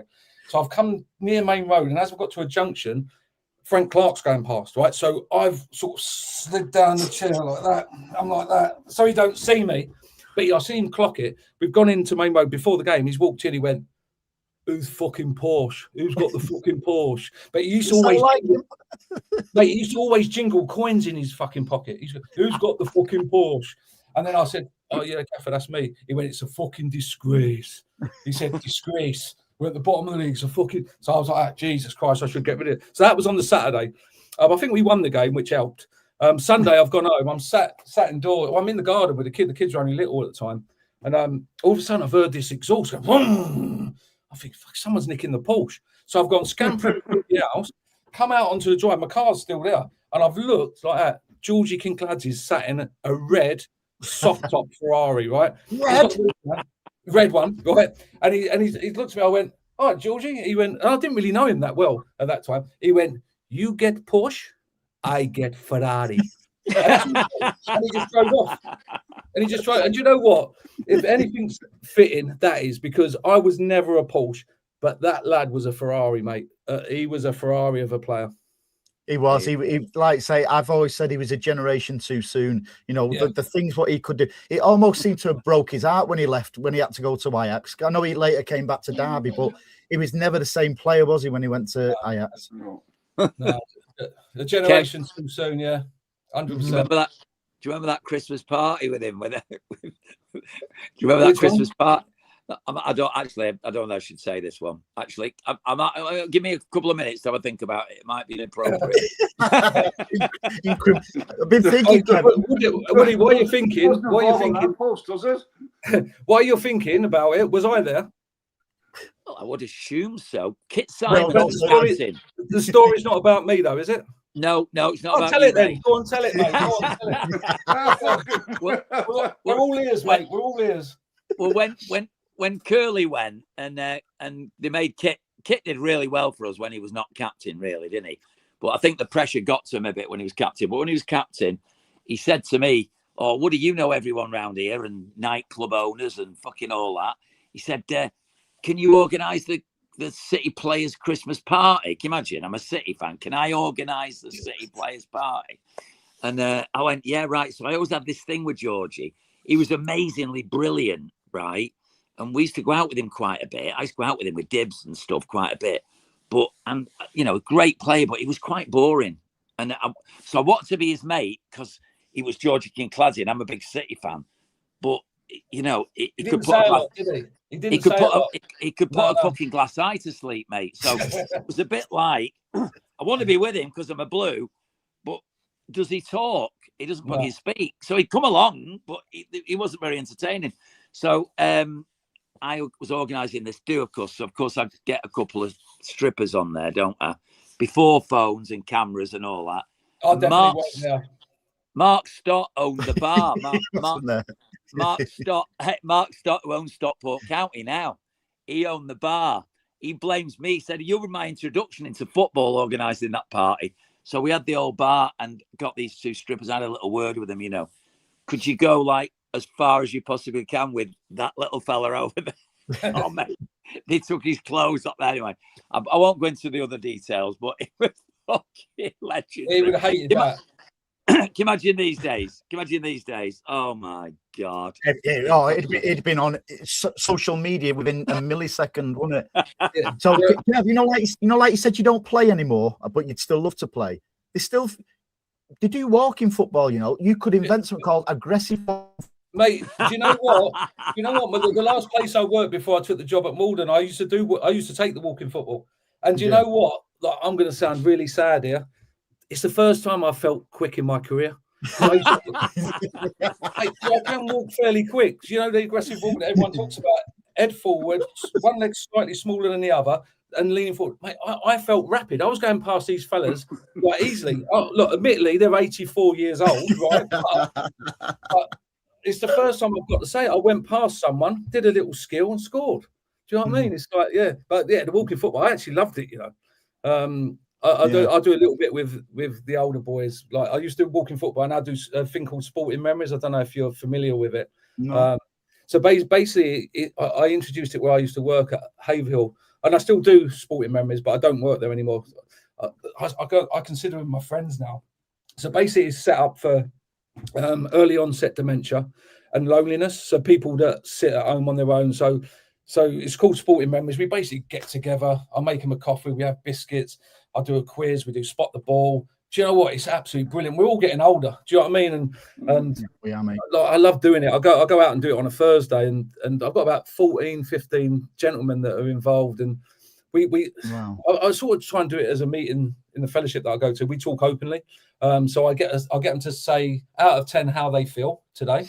And be honest. You might be a 10, you might be a 2. If you're a 2, that's fine. And they put one word, and it could be from good to sad, whatever. And we just talk. We talk and share, and we try and support each other. And we have a bit of fun along the way. We have a game. Do you know what I mean? We do a quiz. I do a spot the ball. We do golf. We do walking football. We do a thing called boccia, which is sort of indoor bowl. And do you know what? I love it. It's probably the most rewarding part of the stuff I do, like along with the podcast. I actually love it, and that's good. It's all inclusive, isn't it? You know, for everybody. You know, nobody needs to be out there, you know, on their own. And I think the awareness, what you and Woody are doing, it genuinely is incredible. I'm not just saying that. I've spoke to Woody about it, you know, and you're looking for a sponsor as well. So, you know, this will go out to wherever, you know. Oh yeah, we want to get you out because it opens the door more. Yeah, we don't need a sponsor in the fellowship. We need a sponsor for our podcast. Yeah. Sorry. Yeah. For your podcast. So, you know, anybody is, you know, you don't have to be a multi-millionaire, although that'd be preferable. But it's just something what can open the door even more to you, in it, you know, because you know, obviously, as you know, because Kev's with money at his football club of the league, you know, all about money, in it, mate. All about money. What's that? Sorry, say that again. You broke up then. Just saying, it's all about money, in it. Kev knows with the club what he's at now. You know, it's all about the money. It's not about the money. I've earned a few quid and spent more. Me and Kev are the same. We both had a few bob in our time. I've done a few million in, and we're both pretty potless these days. But we're not skin. You know, but we wouldn't be able to get a load of dough. So if we could get someone who just paid for the studios and stuff, you know, a really small budget podcast, maybe a rehab center or something along those lines. You know what I mean? That might be. I'm sure somebody will be out there who's got a few quid, who'd want to be not do it for their own sort of like but ego they could be part of it. Just to put.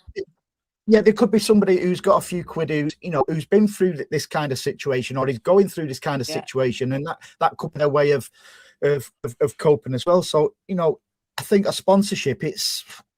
It'll just tie it up really, really nicely for you, won't it? So yeah, if there's anybody out there, everybody that comes on, of course, they're all doing it out of the goodness of their own heart. You know what I mean? So they're coming on, which is fantastic. You know. By the way, we're moving. We've had a few. We've got a few actors coming on. By the way, do you remember Bread? Do you remember Bread? Yeah. Yes, we do. Well, I thought you said you wasn't old enough, Paddy, earlier. you just give your age away there. I've been reading books. Well, guess what? We've got 2 days next week. We've got a Tuesday and a Wednesday. They won't be coming out then, but that's when we're doing it. We're doing Billy. Remember Billy Boswell, who's called Nick Campbell now. He was Nick Conway, and now he's Nick Campbell. But we got Billy on Tuesday, and then we're really lucky. We've got Pete Howitt, who was Joey. He's over from Vancouver, and he's doing one for us, which is absolutely fantastic. Brilliant. He directed and produced Sliding Doors with Gwyneth Paltrow. Wow. He directed and produced Johnny English, you know, with Rowan Atkinson. He's got a pretty amazing story. He lives in Vancouver now. So we've got Billy and Joey on 2 consecutive. Oh, by the way, neither of them know, by the way. I've not told Billy or I've not told Nick that we've got. I thought you meant they don't know they're doing it yet. You're just going to, right, you're coming to do this. They know they're doing it. They don't know the other one's doing it on a different day. Right. You know? I didn't keep it from them on purpose. It just didn't come up in conversation. So that'll be interesting. And you know what's quite funny, right? Listen, my days, since I've got in recovery, I'm into peace and love. I don't dislike anybody. But, you know, I, in the old days, and I'm sorry for any Liverpudlians out there, but in the old days, I really had a thing about Scousers, you know. But I don't feel that way at all anymore. So as long as, but what's quite funny is, obviously, for people who are not old enough, Bread was a comedy based in Liverpool, but they're both actually Manchester lads, you know, by the way. So Billy out of Bread was a massive City fan, and Joey out of Bread was a massive United fan. So neither of them are Liverpool fans. So no, it's like because even Shameless, some of the actors and actresses out of Shameless, you know, where initially it was filmed in West Garden, a lot of them were Scousers, actors and actresses. It's weird. You know something? We all have our hatred for Liverpool, and Liverpool have hatred for Manchester. We're so close to each other. We're only 30 miles up there, and I go to Liverpool quite a lot with my work and stuff.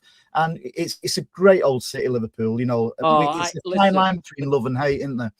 listen, I don't feel anything like that anymore. You know what I mean? I think it's, you know, it is a great city. It's a beautiful city, isn't it? Let's not get carried away. Would it just I'm a bit conscious that I've kept you longer than I initially said. So I just anybody who's not seen your speaker keeps going on and off. Off. It's gone off your speaker. Has it? Oh, it's back on now.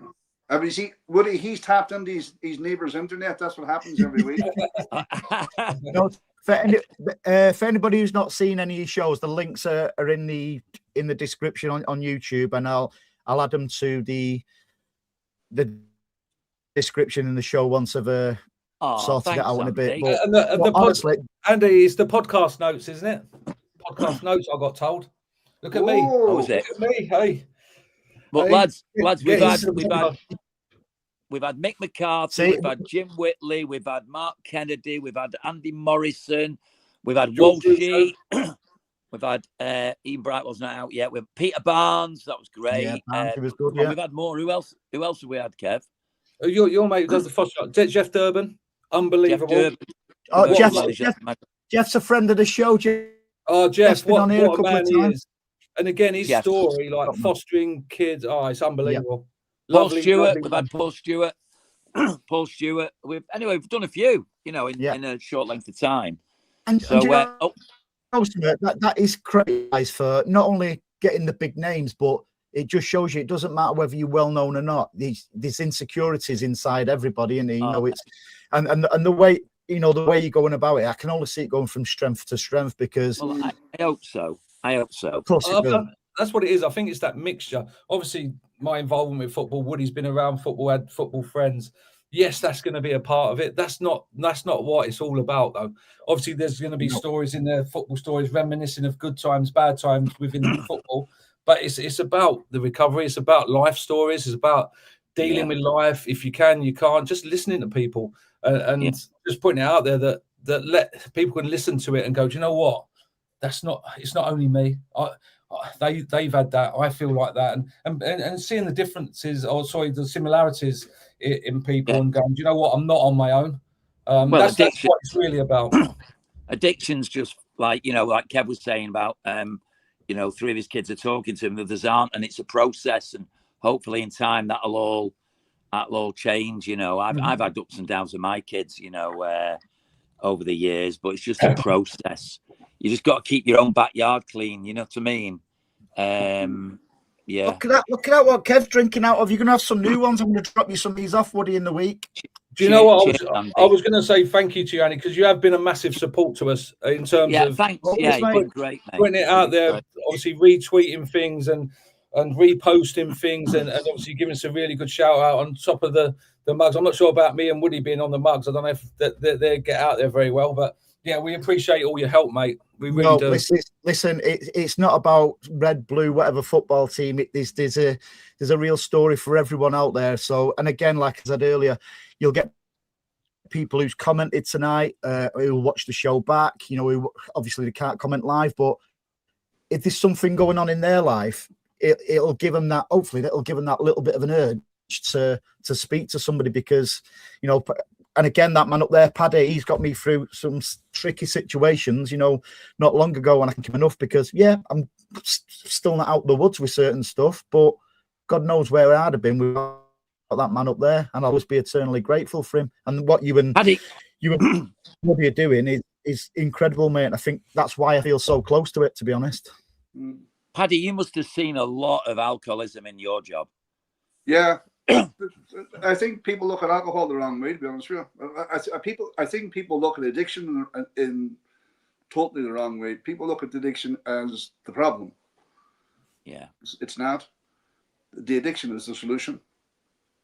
Yeah. Because once you take the addiction away and you're left with Woody or Paddy or Kev or Andy, that's the fucking hard part. Yeah. Then you have to look at yourself, warts and all. Now you can't go and drink or sniff glue or gamble or porn or whatever your addiction is. Yeah. Now you have to kind of that's suppressing it, isn't it? That's suppressing that's the hard part. And masking it is sitting with yourself and being comfortable with yourself and opening up and talking and being honest and doing all them things that are really tough. Yeah, and just the point you said earlier, Kev, about wearing a mask, about you being nervous underneath it all and being the joker, the mascot. 99, I would say probably 100% of the population, once they go out that front door, the mask is on. Yeah. It's only when they come home the mask comes off. And there's a thing called, I don't know if you've ever heard of it, you probably heard of it, Woody, because you're in recovery a long time, called Johari's window. Oh, Johari window, yeah. Yeah. Brilliant. Known to self, known to others, not known by self, not known by others. Superb. Use it all the time. Use it all the time. That's life. Well, we've got a little Johari window here, haven't we? Is that how it looks to the viewers? Does it look like a window? Yeah, it's brilliant, isn't it? So it's known, isn't it? Then it's hidden, and then it's blind, isn't it? And then it's unknown. Oh man! And it's I think that's the biggest thing that being in recovery has given me. Like I can show how I feel. I can speak how I feel. And I am quite an emotional guy, you know. Like I've been to a meeting this morning and I shared and I welled up because what I'm talking about really care. Kev, you're a very emotional guy. Yeah, I am. Yeah, the one with we did a podcast with Simon, the lad who lived in the treehouse, and it was harrowing. Some of it. He's lost 18 of his 20 friends to death to drug addiction. 18 of his friends, and Kev, we both were, weren't we? We were just crying nearly halfway through it. I'm okay with that now, though. I don't care. Me too. I don't care if people see me cry. If that's how I'm feeling, I'm going to show it. I used to see it as weakness because that's what I always got told. I see it. It's a strength. Yeah, but you wouldn't see a problem with your heart as weakness. You wouldn't see a problem with your lungs as weakness. If you had diabetes, you wouldn't see that as weakness. You'd have no problem talking about that. But it's the shame that people attach to mental health. There's no separation. Health is health. There's no physical health. There's no mental health. It's health. I'm over all that now. Do you know? I'm not over some of my health anxiety. I'm not too great in relationships with women. I'm great with friendships, but I'm over not giving a fuck what people think about me anymore. And that doesn't mean I don't care for people, because I care more for people than I've ever cared in my life. Why you said that, Woody? Can I just butt in there, by the way? And I will say it because everyone knows Woody, right? I thought Woody worked for the football club when I come to City. He was that ingrained in it, right? What I will say is Woody is probably the most caring person I've ever met. In terms of the amount of people he helps is incredible. And he won't speak about it because no one really likes talking about themselves today. But the amount of people, he would go and pick anyone up in the country to help them, to take them to a meeting or have a chat with them. He would go to the end of the earth for people. And that's the measure of the man. Yes, he was a lunatic back in the day. Yes, he took the partying scene too far and ended up in a bad way and caused hurt to people. We've all done that. But he's got such a big heart, such a soft heart and a caring heart, and he does unbelievable work. Unbelievable. And you know something as well, Kev? Woody, who plays in your team, you wouldn't have sent a text message to this Woody. I know. It's crazy. It's crazy. But in the fellowship, they talk about higher power, and I still don't understand it. I'm not a religious man, and no, you don't have to be. I struggled with what's higher power, like what does that even mean, like, and all that. But looking back now, there's things that have happened where I can sit here with myself and think and show emotion, and I think, do you know what, that was crazy. Because if that hadn't have happened, we wouldn't have been sat here. I wouldn't have been. I'd have probably. Do you know what I mean? That's the universe, isn't it? Yeah. How about this? How about this the other night? And by the way, he won't mind me telling, because I asked him if it was okay if I shared my story today. On Monday night last week, I just put this number on. It's dead funny, this, by the way, because I put this on. If anyone wants to come see me privately, we'll sort a price out depending on where you're at. But I'll give you 10 minutes free. Well, everybody wants the 10 minutes free, which is fine, which is absolutely fine. But so I put my phone number on the Facebook page. So I'm doing a main share, which is where you share you do about 25 minutes in a meeting, and I'm driving to New Mills, which is a village in Derbyshire. And I got a phone call off the number because I'd put the number on, And this kid goes, he won't mind me telling you. He goes, Woody, it's James here. You took me to my first meeting 20 years ago. I went, fucking hell, James. Do you know how many fucking Jameses I've took to meetings in the last 20 odd years? He went, I'm 6'4". I was a doorman. And I went, fucking hell, I remember you. He said, everything you told me came true. And I did 9.5 years in Nick. Wow. You know what? I said, where do you live, mate? He said, I live in fucking New Mills. Wow. What's the odds of that? I said, can you get to this church in 12 minutes? And he fucking got there. Yeah, now, scary. If that ain't how I went, and now he's in my life. We phone each other every day and we're talking. If that's not, it's fucking mental, isn't it? Crazy, that, isn't it? Things happen for a reason, don't they? He's doing great. He's doing great now. So we're going to be top mates. He's a good lad. He's a really good lad. So, and he's listen. Go on, sorry. Thanks both for coming on tonight. It's predominantly people just want to talk about football. We've mixed it up. We've mixed up with football. We've had some great stories, but for me, the main thing what I will take out of this show, it certainly is, and again, kudos to you for the way you not openly speak about stuff, but it'll give people hopefully the urge to speak about stuff themselves. What's going in their lives, and then somebody's there for somebody all the time, aren't they? So I can't thank you both enough for coming on tonight, because Andy, you're a top lad, mate. So look, I've loved it as well, and I will add to that. If anyone is struggling, look, I'm not sitting here saying I know everything. I don't. Do you know what I mean? I've got experiences what I've gone through, and that I haven't got answers, right? But my DMs are always open on X if people have got problems that want my advice or my take on it. I'll always speak to people. No one. He didn't really mean it then, did he? He didn't mean it. He's just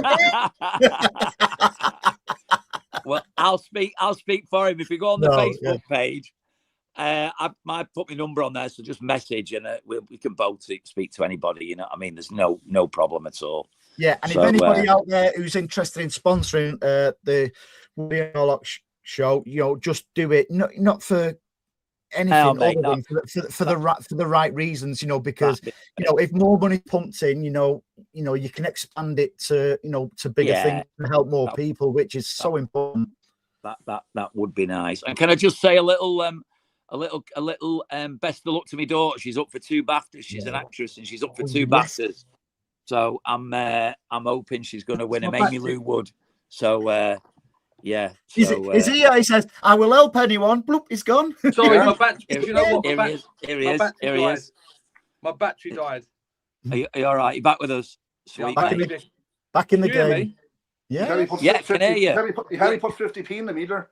Yeah, sorry. I was on a laptop and it died, and now I'm on the phone, so I cannot see any of you because my eyes are that bad. But all I was saying was no one's alone. No one's alone. Here, put them on, yeah. No, you are. To be fair, hold them up again, Andy. When you put them up like that, you only look about.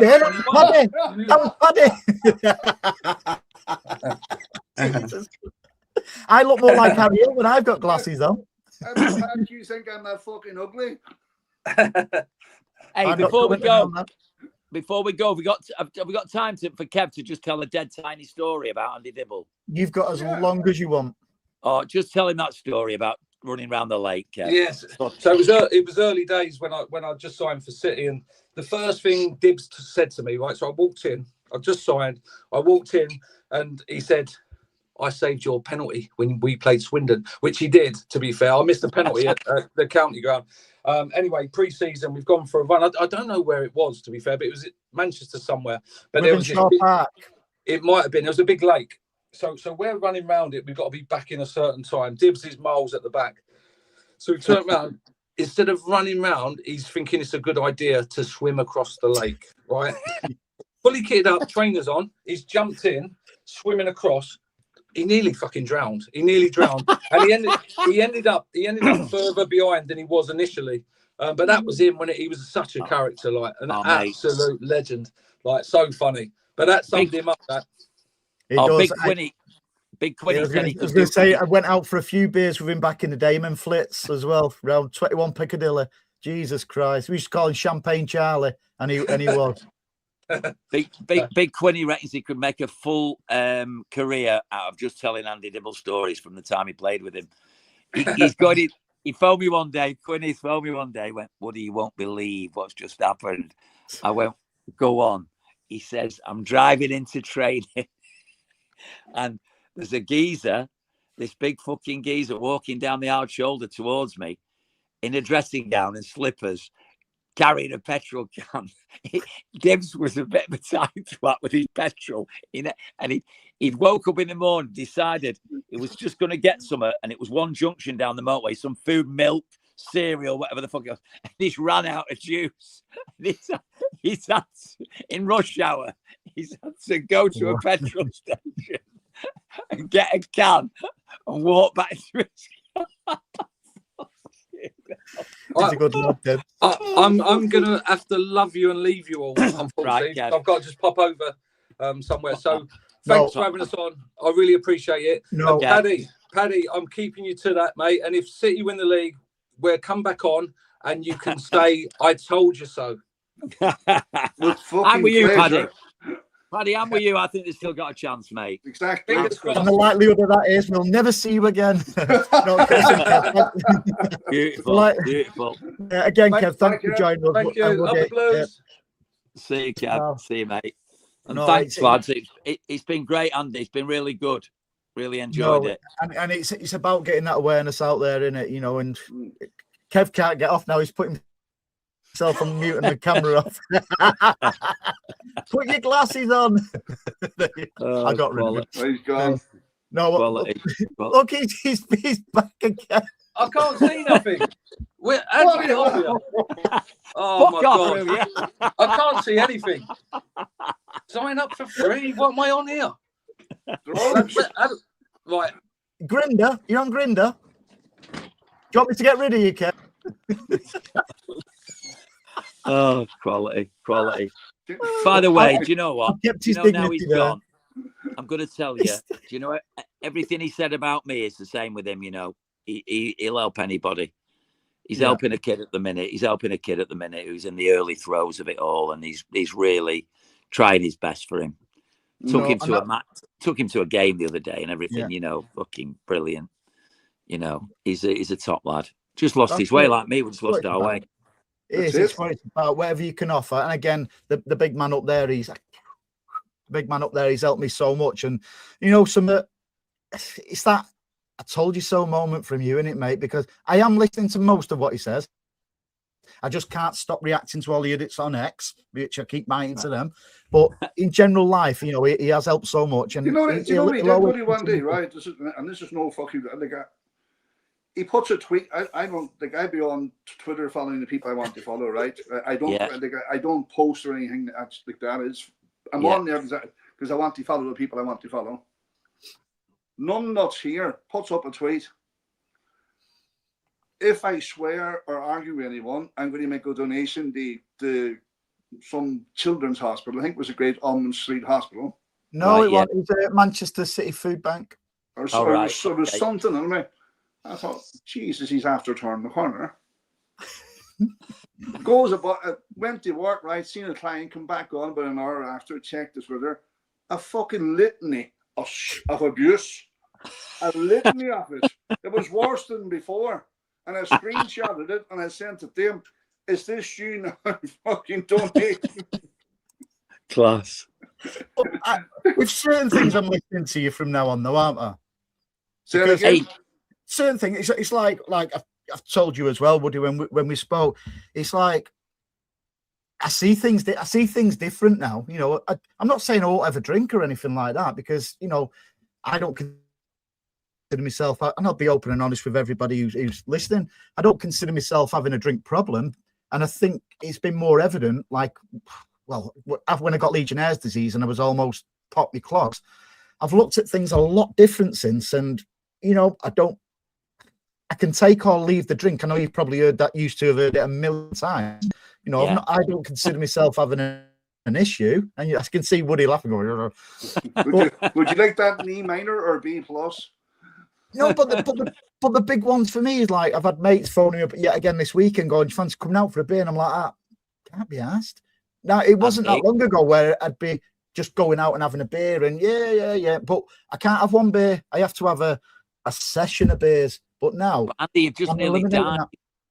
Andy, you've just nearly died. With respect, and when you've had a near-death experience, you're still living in that shit, yeah. And as time goes on, and you'll feel better again, right? Yeah. Trust me, because fucking me and Paddy know it comes back on. I'm all right now. Can I just tell you? I had a lad. He's dead now, bless him. He did 21 years off it, and he sold his business. It's actually in the big book that we use. There's a story just like it, and he sold his business and done 21 years dry, and within 4 years he was dead. Wow. Because he had time on his hands. He went off on a holiday to Thailand. He ended up with a, young Thai girl. I'm not going to say whatever, and he ended up staying over there, looking after her and all the family. His family all disowned him over here, fucking hell, man. And then 4 years later, he was dead. So what I mean is, when you've gone through I used to do it all the time with bad behaviors, when I did something that I got arrested for, or fucking drink driving, or fucking, I'm not doing it, never fucking drink. I'm never fucking drink driving again. You with me? When I wrapped car around a tree or something. Every time I was like unfaithful, I'll never do it again. I believed it. I fucking believed it. When I've just done 10 grand in the casino, I'm fucking never going back there again. And I kept doing it. I kept going back. So it's. I know where you're coming from at the minute. And Legionnaire's disease, fucking hell, man. You're lucky to be here, aren't you? But, I am, mate. I really am. Andy, tell him what you did a couple of weeks ago after Legionnaire's disease. What? Sorry, Paddy. I went to Benidorm, but I had, but when I got and I think this is, listen, it's little steps in it. I can recognize the little steps in me where I went to Benidorm. I didn't really drink. I was in bed for midnight. I was going for walks. I was eating healthy. I've never done that before. Never ever done that before. So for me, I can't just go. I'll give you that. It's them little steps in it. I'll give you that. Well, yeah. Go on, Paddy. He sent me a picture the following morning of a bottle of water, right? Yeah. Oh, delighted with life. And I sent him a message back. You didn't send me any photographs last night. Very good point. Very, very good point. I mean, I've heard it all, mate. I've been in recovery over 22 years. But but as you know, it's little steps. And yeah, but as I know, right, and listen, listen, your life is your life, Andy, right? But what I'm saying is, if you do decide one day that you have got a problem, if you decide one day that you have got a problem, you can't do it, and Paddy will back me up here, you can't do it little steps. Anyone who, listen, let's use that word, I'm going to use it, alcoholic, I'm fucking fully fledged raving addict, but with everything, but it was funny when you were going through them things before, Paddy, we talk about gambling, sex, this, I thought, yeah, fucking, I've got them all. I don't know. Did you say a lot? But anyway, greedy bastard. but it's, you see, we have a program of abstinence, Andy. You with me? Yeah. So, and we say one drink's too many and 1,000 is never enough. One line of Charlie's too many, 1,000 is never enough. But what can happen, and I'm just saying to bear this in mind, this is not a lecture, I'm just being honest. What can happen when people have been through something that's traumatic? It might be a fucking massive heart attack or some terrible illness, and then they come out and they go, I'll never. In fact, a mate of mine many years ago said to me, I'll never touch cocaine again because he'd had a heart attack when he was like 50, and I said, why don't you come with me to a few meetings and stuff? Do you think I'll ever fucking do that again? And he did. He's still here, by the way. I don't know how, but he's still alive. It's a cunning, baffling condition, illness, whatever you want to call it. It's very cunning and it's very baffling. And when you've been through a traumatic thing in your life where you might have nearly died, a lot of people then can manage to sort of white knuckle it for 6 months, 3 months. You know what I mean? So just bear that in mind. And if you ever want my help in the future, and that's all, it's your life, mate. You know what I mean? But how many people I listen to a lot of these, these dry Januaries and dry Februaries and all that. Oh yeah. How many? You'll have heard it yourself. How about this one? Oh, I've just done dry February. I've not had a drink I've not had a dry January. Let's say I've just done all January without a drink. God, I feel so much better. And then they go, "Are you going to start drinking February?" And they go, "Of course I am." Yeah. What's that all about? All right. I thought you were feeling better. Well, I do. Well, how about a dry February as well? Oh no, I've done. You with me? What's that? Yeah. Can you explain that? Can you fucking anything else? Anything else? A pair of shoes. You wore a different shoes this month. Fucking hell, they're dead comfy. They don't give me blisters. You don't put the old fuckers back on, do you? You know what I mean? But but drink. It's Jesus, mate. It's a real fucking teaser, mate. It's a real. Demon, oh, mate. Well, so is drugs. So is anything like that. Whatever your thing is. But alcohol's socially acceptable. You see, isn't it? So it's everywhere in it. I mean, think about. It's okay if you're in control of the alcohol or whatever it is, rather than the alcohol being in control of you. But if the alcohol or anything's in control of you, you have a fucking problem. But you see, do you know what the problem is, Woody? People have this mental image of an alcoholic lying on a park bench with a bottle of wine. Yeah. Nobody sees the functioning alcoholic who drinks 3-4 bottles of wine a night and goes to work in the morning. Oh, nobody sees that. My dad did that all my life. They're not alcoholics. Growing up, he got bladdered every night and then went to work. Yeah, and just what he said a minute ago. Oh, when I start, I can't stop. Yeah, that's how it. That's that. No. I probably didn't word that right. Normally, here comes Mr. Fucking Defensive. Go on, get it out your chest. Come on, let's hear it. In my work life, I've predominantly always driven for a living, so I've never drank in the week anyway because I'm driving a van the day after. Never ever done that. But say on a Saturday, I can just go on a binge with with your mates and stuff like that. I can just go on a binge. But then, soon as I'd never go out on a Sunday because I've always had work on a Monday, so I've always been in control of it, if that makes sense. And for me, I can see little things where I've enjoyed not having alcohol, Do you know what you just said, Andy? Do you know what you just said? I'm in a bar, but I don't drink. Andy, do you know what you just said? Right? And I'm being analytical here. I'm not judging, right? I'm not. I'm just listening to what you said. I don't drink in the week because I drive a car. Yeah. I'll have a binge at the week on a Saturday, but then on a Sunday I don't drink because I'm doing a driving job. Yeah, you with me? Whatever. You're now going to win the lottery, 2 million. Yeah. I'm going to give you 2 million. You don't have to drive a car in the week and you don't have to get up for work. So you're saying that you don't drink that much, and these are your words, mate. I'm only reflecting them back. Because you have a driving job. So let's take the driving job away and give you a load of money. There you go. What are you going to do now? I'd probably piss it up the wall. Right, there you go. So what I mean is, when I was in a marriage, I've had 4 divorces. Yeah. Is this still rolling, by the way? Yeah. Because the reason why I've left it rolling, mate, is because pretty much like when, not that I'm reaching out for help kind of thing, but there might be people on here who are going through it where they can reflect on it. So if it's mate, I'm more than happy to talk about it. But what I mean is, when I've had 4 divorces in my life. Yeah. When I was in a relationship, I was a functioning alcoholic in the relationships because I had a wife to go home, watch TV with. Are you with me? I didn't even drink in the week. I didn't drink. I just lived for Man City games. Yeah. That could either be an away game and as I got money, it wasn't like I used to, like thumbing it to the away games like I did when I was a kid. It'd be like exec suites, fucking stretch limos. You with me? To away games. In the limo, we've got fucking bottles of champagne and loads of Charlie.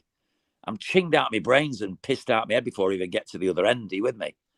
I remember going to that Stoke when we beat Stoke when we both got relegated that season. Yeah. It was in some exec suite up there. We brought 2 of the fucking barmaids back in the limo with us. You know, it was just fucking mental. Yeah, I mean, mental. I think fucking 2 of the players came back with us as well. It was they did. I've just remembered they fucking did. It was just mental. And but then after that, then I'd get back to work on the Monday or whatever, stay in all week, do my bit, take the kids to school. Kids were little, you know, kept thinking I'm a pretty good dad, me. But when I went out of the door and I started, I just behaved like I was single and I got bladdered. I lost money at the casino. I'd just do everything women-wise, all that shit. Also get in fucking trouble as well. You know, I got angry. I got in either loved you or I fucking hated you. You know, I don't miss. I mean, there's some hilarious stories. You know, I've got to tell you know, but the pain was always, you know, when the pain just didn't make up for the fun, and I just run out of runway. And I think that's an important point for everybody, isn't it? You know, when you like what Kev's, you know, self-reflecting and stuff like that. He sits back now and reflects, and it's all. A lot of the stuff makes sense, you know, where he's hurt people when he don't realise, you know, when he's, you know, Getting back to the bit about, by the way, so whenever a wife of mine, no matter which one, apart from the last one, whenever a wife of mine, like, it ended in the relationship, suddenly I am single again, then I can go out every night. It's only when it runs out, the money runs out, innit? I remember my third wife, she asked me to leave, and she was so right in doing it. I got to tell you, I was devastated. I'd get in my car, I had a Ferrari, I had all a big fuck off house, I had everything going for me. She was great looking, she was a great girl, she looked after the kids great. And I drove out of the house, I was devastated, and I drove down the road and I phoned Jeff Whitley. And I said, fucking hell, Jeff. Because Jeff was like a big brother to my daughters. He was like my sunstroke brother, you know. There's 20 years difference between us, and I just love him, you know. And I phoned him and I said, fucking hell, Jeff, she's kicked me out. And he went, oh, mate, me and Liz have just split up. Do you want to move in with me? Within 10 minutes, I'd forgotten all about the pain. And me and Jeff were going out on the piss. You with me? It was like, but that's the alcoholic bit in me. You with me? It was like, you know, the devastation. Oh, I've forgotten I'm living with the pro footballer. I'm a team City fan. Sat in the fucking jacuzzi, fucking drinking champagne with fucking birds everywhere. You know what I mean? Who gives a fuck? This is the life. You know what I mean? We went to Japan to the World Cup in 2002, me and Jeff. Jeff let me live with him. I'd not paid a penny in rent. He never took a penny off me in rent. So I said, well, I'll tell you what, I'll get the drinks bill in Japan. The holiday was all paid for, and Mick sorted us loads of food out when we're over there. We stayed with the team, mate. It was brilliant. We stayed in the hotel with the team. Well, actually, you know what I mean? We stayed in that same hotel. We got offered tickets for all the games. The only ones we went to were the island ones. We turned down England tickets, Brazil tickets. We just stayed in the fucking bar and we partied around Tokyo. And my drinks bill for the holiday was 22 grand. That was just for the fucking drinks bill. Yeah. Because I put everything on the credit card. Then I had the fucking bill when I come home. That's the insanity of it. You know what I mean? And then, you know, it's just, I'm so glad those days are gone, you know. And again, mate, going back to what you and Kev do, mate, it is inspiring. And I think when I told Paddy that you and Kev was coming on and what we were going to talk about, I think you appreciate that as well, Paddy, didn't you? Because you always bang that message out, and you're absolutely right. Well, it's just trying to normalise it, isn't it? No, I mean, like it's part and parcel of life, and it's not like people think they're special. People think, oh, this is only me. Yeah. Where it's not. Oh, You have fucking no idea when that front door closes. You have no idea what happens. oh, And sometimes, if you're lucky enough, and the problem is bad enough, you'll see it in the yeah, outside world. yeah. But 9 times out of 10, it happens behind closed doors. You won't see it. What about you, Paddy? Have you always been all right with booze, or what's been? Have you Yeah, ever struggled? I wouldn't have classed myself as a drinker because Right. I've always been involved in kind of search and rescue. And then in 3 weeks' time, I'll actually be alcohol free for 3 years. But All right, that'll be a conscious decision. Like, it just, not that I think I would have had a few glasses of wine or whatever, a bottle of wine at the weekend. But I train quite heavily in a gym. I just thought to myself, you know what, you're on doing all the good work you're doing during the week by having a bottle of wine, having a kebab and all that, the bullshit that comes along with it. So I made a decision coming up now in 2 years. It'll be the 22nd of April, I think it is. I have it on my phone. It does send screenshots to sort of like prompt me, and that's not a piss actually taking sending me screenshots. It's sort of like Andy, your speaker's a bit dodgy, by the way. It keeps breaking up. You see that, Law? No, I've got a bit of tape over that bit of my phone. Hang on. Oh, shit, I've lost my phone now. Oh, there you are. You back. Go on. You'll have to read it to me. I can't read it. So I have to check in now, but really see, I'll see I do check-ins every day. Very good. Very good. Nice. Very good. So I do it like that's just an accountability part for me, just because I'm fucking my OCD. But anyway, in fucking about 3 weeks' time, I'll be off for 2 years. But I never had a drink happen. Well, it's funny. We've had a couple of guests on the show who've just stopped drinking on their own. Mark Kennedy, I think he's 5 or 6 years. He just decided that he didn't want to drink anymore. And Big Steve, Big Steve, he's done about 6 years, I think. Yeah. And he just stopped. And some people can do that. Yeah. I couldn't, but I tried doing it my way quite a few times. We call it white knuckling in the fellowship, just acting on. But I believe if you're a raving addict or alcoholic like me, I need help, support, and a bit of a power greater than me, which can be fellowships. Isn't it? Yeah, well, I stopped going to meetings I did 13, 14 years sober, fell out with my sponsor. We have a sponsor, like a mentor in the fellowship, and stopped going, thought it was all right. Everything was hunky-dory. I've got a great business again, got a lovely wife, 2 kids. And then my wife decided she didn't want to be with me anymore. And do you know what? I had a stupid night out and just went on a bender. But so like maybe someone like Andy might think, and I don't mean this disrespectfully, Andy. He went on a bender because his wife left him. No, he went on a bender because he wasn't going to the meetings and I wasn't involved. I wasn't helping people. So do you know what? After that horrendous relapse, I mean, it was just I didn't go out till midnight. Everything went. Drugs, drink, sex, everything. I did everything ridiculous, and then wanted to commit suicide in the morning. But I knew where to go. I got back in, and I still do 4 or 5 meetings a week now. And I help as many people as I can because it keeps me on the straight and narrow. And I do it because I want to do it, but also I know it's good for me too. And you know something as well. It's your experiences. Like in life, you get people giving people advice when they've not been in that situation themselves. But because you've been in that situation, people should sit up and listen. It's the right thing to do, to listen to somebody like yourself. Well, if you ever feel suicidal, and Paddy, you'll have fucking experienced this so much in your work,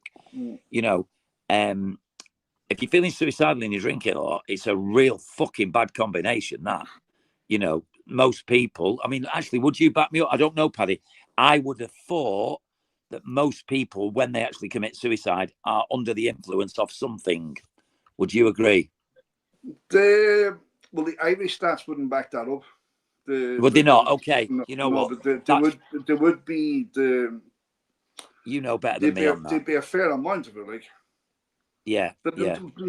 What I will say about suicide stats is, whatever the suicide stats, the official stats are, never believe them. Yeah, right, yeah. Because, say for instance, and this is just a one-off, right? I could name you hundreds of examples. But probably the most concrete example I could give you is car driving down the road, smashes into a tree, killed, stone dead, no skid marks, no nothing. Person dead, no suicide, no nothing. That's died by road traffic accident. Yeah, misadventure or whatever. Yeah.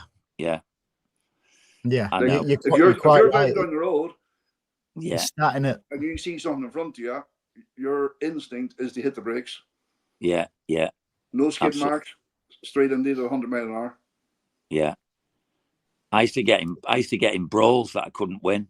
I once got in a brawl with 7 travellers, on my own. What was that all about? that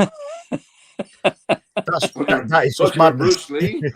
It didn't end well. In fairness, though, that was the start of, actually, that was one of my rock bottoms, that, because I walked into Man City. I mean, Claire Kennedy, who's Curly Watt's real wife, Kev Kennedy's wife of Coronation Street. Love Claire and Kev. Love them. Great people. Well, they were massively instrumental in getting me in rehab. So I walked into City. I'd got in that brawl on a Friday. They'd stitched me up. I'd lost a tooth here and chipped a tooth there and my 2 black eyes. Oh, mate, I was in a mess. She said she walked into that centenary suite at City. I've got my tie. I've got my suit on. I'm drinking, I'm smoking, and I'm laughing with people, right? I've been smashed to fucking bits the night before, probably nearly died.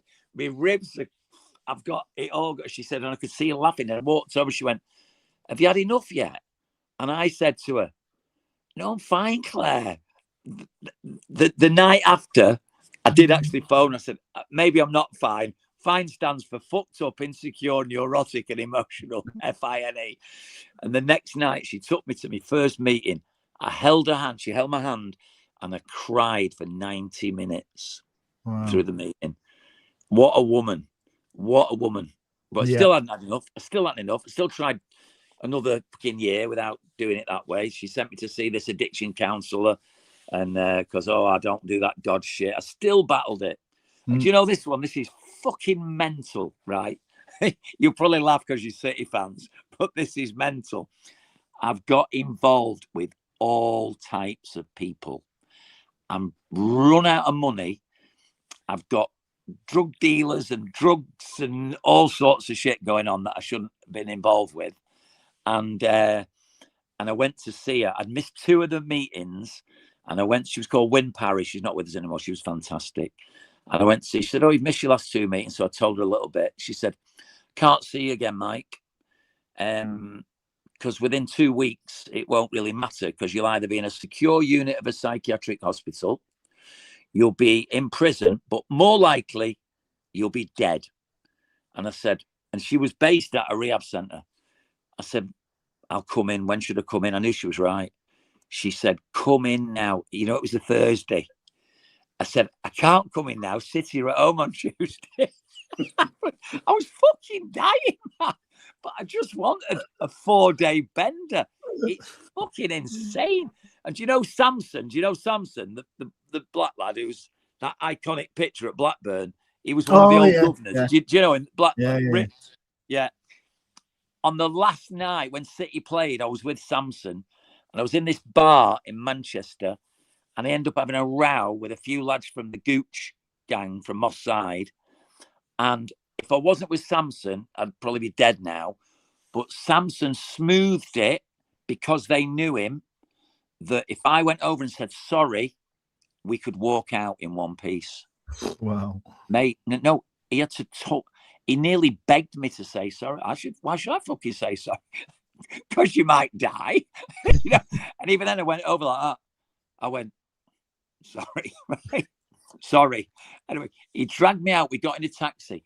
He was fucking hyperventilating in the cab. And this is a fucking handy lad, by the way. He's going, "Fucking hell. fucking hell, you're fucking nuts. And you know what? I hadn't spoke to him since that night. And then 3 weeks ago, he rang me on my phone. Woody, man, are you all right? I'm like, Wow. Samson, I'm so sorry about that night. I'm so fucking sorry. So I spoke to him and went over and had a little bit of a chat together. Bless him. Yeah, Wow. bless him.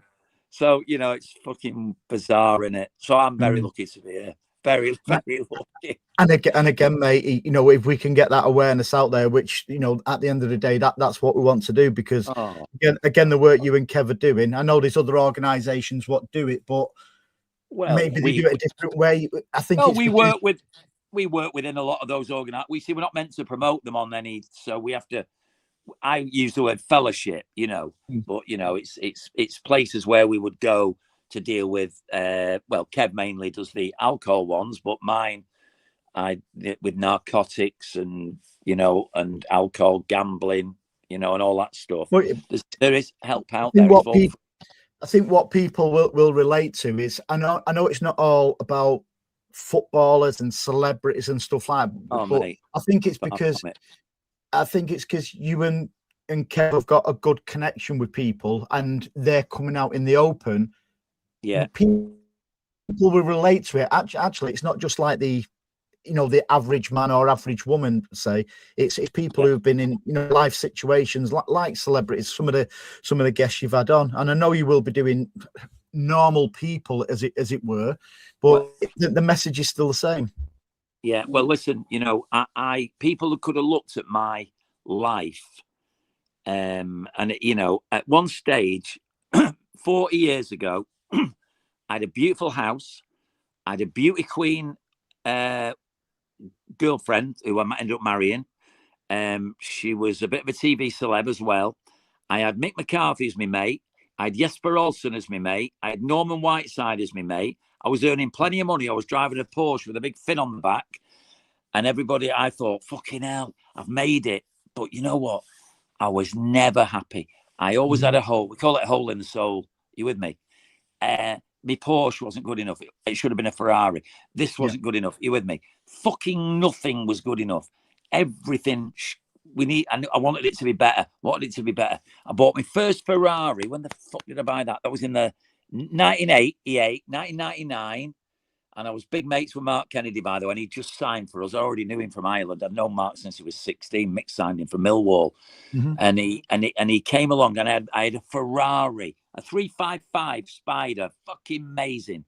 And then the new 360 came out, and he bought the new one. I didn't want my old one anymore then. It's a fucking Ferrari. You with me? I drive around in a Yaris now, by the way. You know what I mean? I'm all right with that. It's a classic case, Woody, of I'll be happy when, or I'll be happy if. 100%, Paddy. 100%. But when with my life, mate, it was just, you know, now, you know what I really love now? If I meet someone and they're a footballer and they want help, I'll help them. And you know what? If they're a fucking bin man, I'll help them. And I go to some drug meetings in some of the most deprived areas of Stockport, and they're in the bottom 1-2% of depravity. And I'm made welcome in there, and I'll support anybody in there. And then I go to an AA meet. Oh, sorry, I shouldn't mention that shit. I go to a different fellowship in Alderley Edge, and it's different clientele, but the same illness. Yeah, it's just the same illness. And you know, I'm just blessed. You know, how lucky to wake up. I love this because I'm in multi addictions. Every day. Where should I go today? Well, I could go to there. I walk in anywhere within virtually South Manchester, and I'll know 3, 4, 5 people, you know. All right, Woody. All right, they all call me Woody, but when I share, I say I'm Mike. You with me? But and then I have a nice chinwag, and then like last night, met 3 lads. I won't mention the names, but they've all been through Sporting Chance. The football, Tony Adams' place. And it was great. And I've not met 2 of them before, but I obviously know lots of people in football. We got talking. And then we all went back to his house and stayed there for 2 hours and had a good chat about recovery and, you know, and stuff like that. I'm never fucking bored, you know. So a lot of people, they get scared about coming in and getting off the booze because they think my life will be boring. Fucking my life ain't boring. It's probably a bit mental the other way, but it's not boring, you know. So it's finding your tribe, isn't it? Absolutely, you know, and it's great that, you know, I only wanted to knock about with bloody, you had to be somebody like a footballer or a bloody villain or a pro golfer or a celebrity. And if you were like a plumber, just a nice kid, I'd have a game of golf with you, but geez, I don't want to be your mate, for fuck's sake. Yeah. You know, I'll be friendly with you, but what can you give to me? You know, and it's just not like that anymore. It's not about what they can give to me. Don't get me wrong. I mean, like Paddy, if I spent some time with you, and no disrespect to you, Andy, you know, you're helping me out with my mugs and all that, but emotionally, you know, Paddy could probably support me because of the job he's done for years. Yeah. And 100%. you know, with having a great knowledge and mental. You probably need fucking therapy after fucking being with me. But Paddy, you know, I'm willing to have any therapy, you know, any therapy. I mean, a funny one I did, you know, I'll say it anyway. I went for sex therapy for a while, you know, but even then, you know, my addict's going mental. And then it was a lady, and I'm thinking, I reckon she might want me to have sex with her. And stop it, mate. You know, I'm all so I have to battle I have to accept that I've got a devil on my shoulder all the time, but I've got 11 angels. You with me? And that's how I see it. Yeah. Well, So, I'll put it to you a different way, right? Yeah, go on. I don't know if you've ever heard this terminology before, but if you put all your addictions in the bus, Yeah. so your gambling, your sex, your drugs, Yeah. your drink, whatever, glue, Yeah. horn, the whole lot, put them all on the bus. Yeah. And then put yourself on the bus. Just normal Mike. Yeah. You get to decide who drives the bus. Yeah, definitely. No, you're right. But So, I wouldn't. If all that stuff was on the bus, I wouldn't get on it, mate. if you know what I mean. And then two buses will come together, and you really fuck them. Mate, I love some of the sayings. You know, I said to a kid last night. You know, he was doing a couple of things. I was like, you know, be careful. You know, if you go to the barber's often enough, you'll get your fucking haircut. You know what I mean? if you hang around places that are not great, you know, I still, after 22 years, obviously I did have one blip 7 years ago. But if somebody, even if my best mates wouldn't ask me because they know that I would say no. But if one of my best mates said, "Oh, would you please just come to Amsterdam for this 4-day stag do?" You know what I mean? I wouldn't go. It's pointless. I just wouldn't go. I'll say, look, I'll go and have a night out with you somewhere. We'll do this. We'll go for a nice meal or whatever. I wouldn't go because I don't think I'd pick a drug up. I don't think I'd go in a brothel, and I don't think I'd drink, but I wouldn't enjoy it because it's not my scene. Here's one for you. I don't know if I've told you this, Paddy. My next venture abroad is going to be solo in my camper van. I drive in holiday on my own in my camper van. Go wherever I want.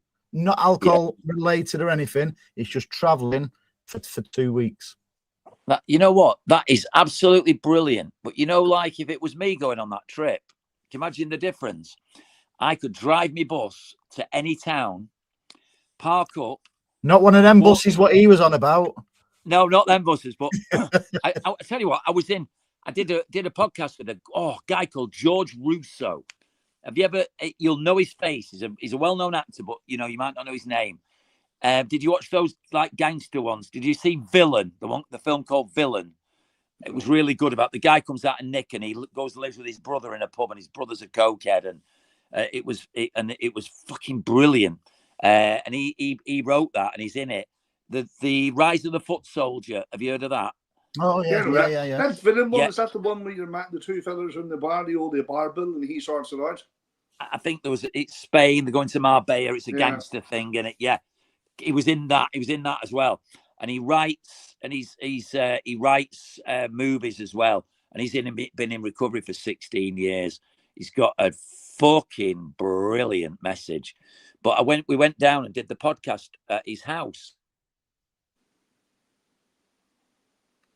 Oh, I think we've lost Woody there.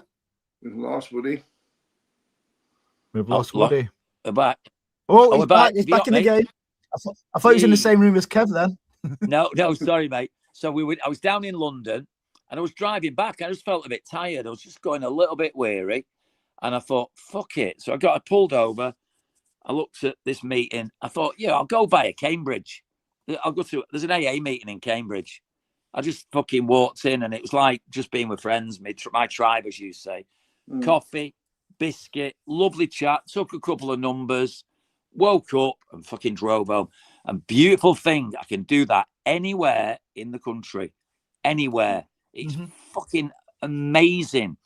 I mean, you know, whereas in the old days, I'd have gone and checked in an hotel or whatever, if I'd have obviously a camper, and I'd have gone and found a bar somewhere to get someone to drink with and see if I could cop off with a bird or something, you know what I mean? And piss in the bed in the fucking camper van or whatever, you know, and all that You're shit. not coming with me. You know what I mean? And it's just like, I look back and I think, I wonder fucking why I needed that shit. But of course, I just didn't have any. I had the hole in the soul. I haven't got the hole in the soul anymore. I feel like it's a self-esteem thing, isn't it? You know, it's a self-worth, you know, Paddy. It's like we've got to work on something. I have a simple rule in life. Don't look back. Yeah. Like imagine the scenario, you're driving down the road, right? Here's another driving analogy for you. Yeah. Not a bus one, this is it? No, we're going to bring it down to a car now. We're going to get a bit smaller.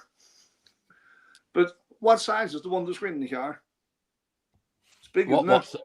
What? Sorry. The front window screen in the car is big, isn't it? Yeah. Right. Would you drive the car going down the road using your rear view mirror? No. Why? Because you'd be going backwards. You fucking crash, wouldn't you?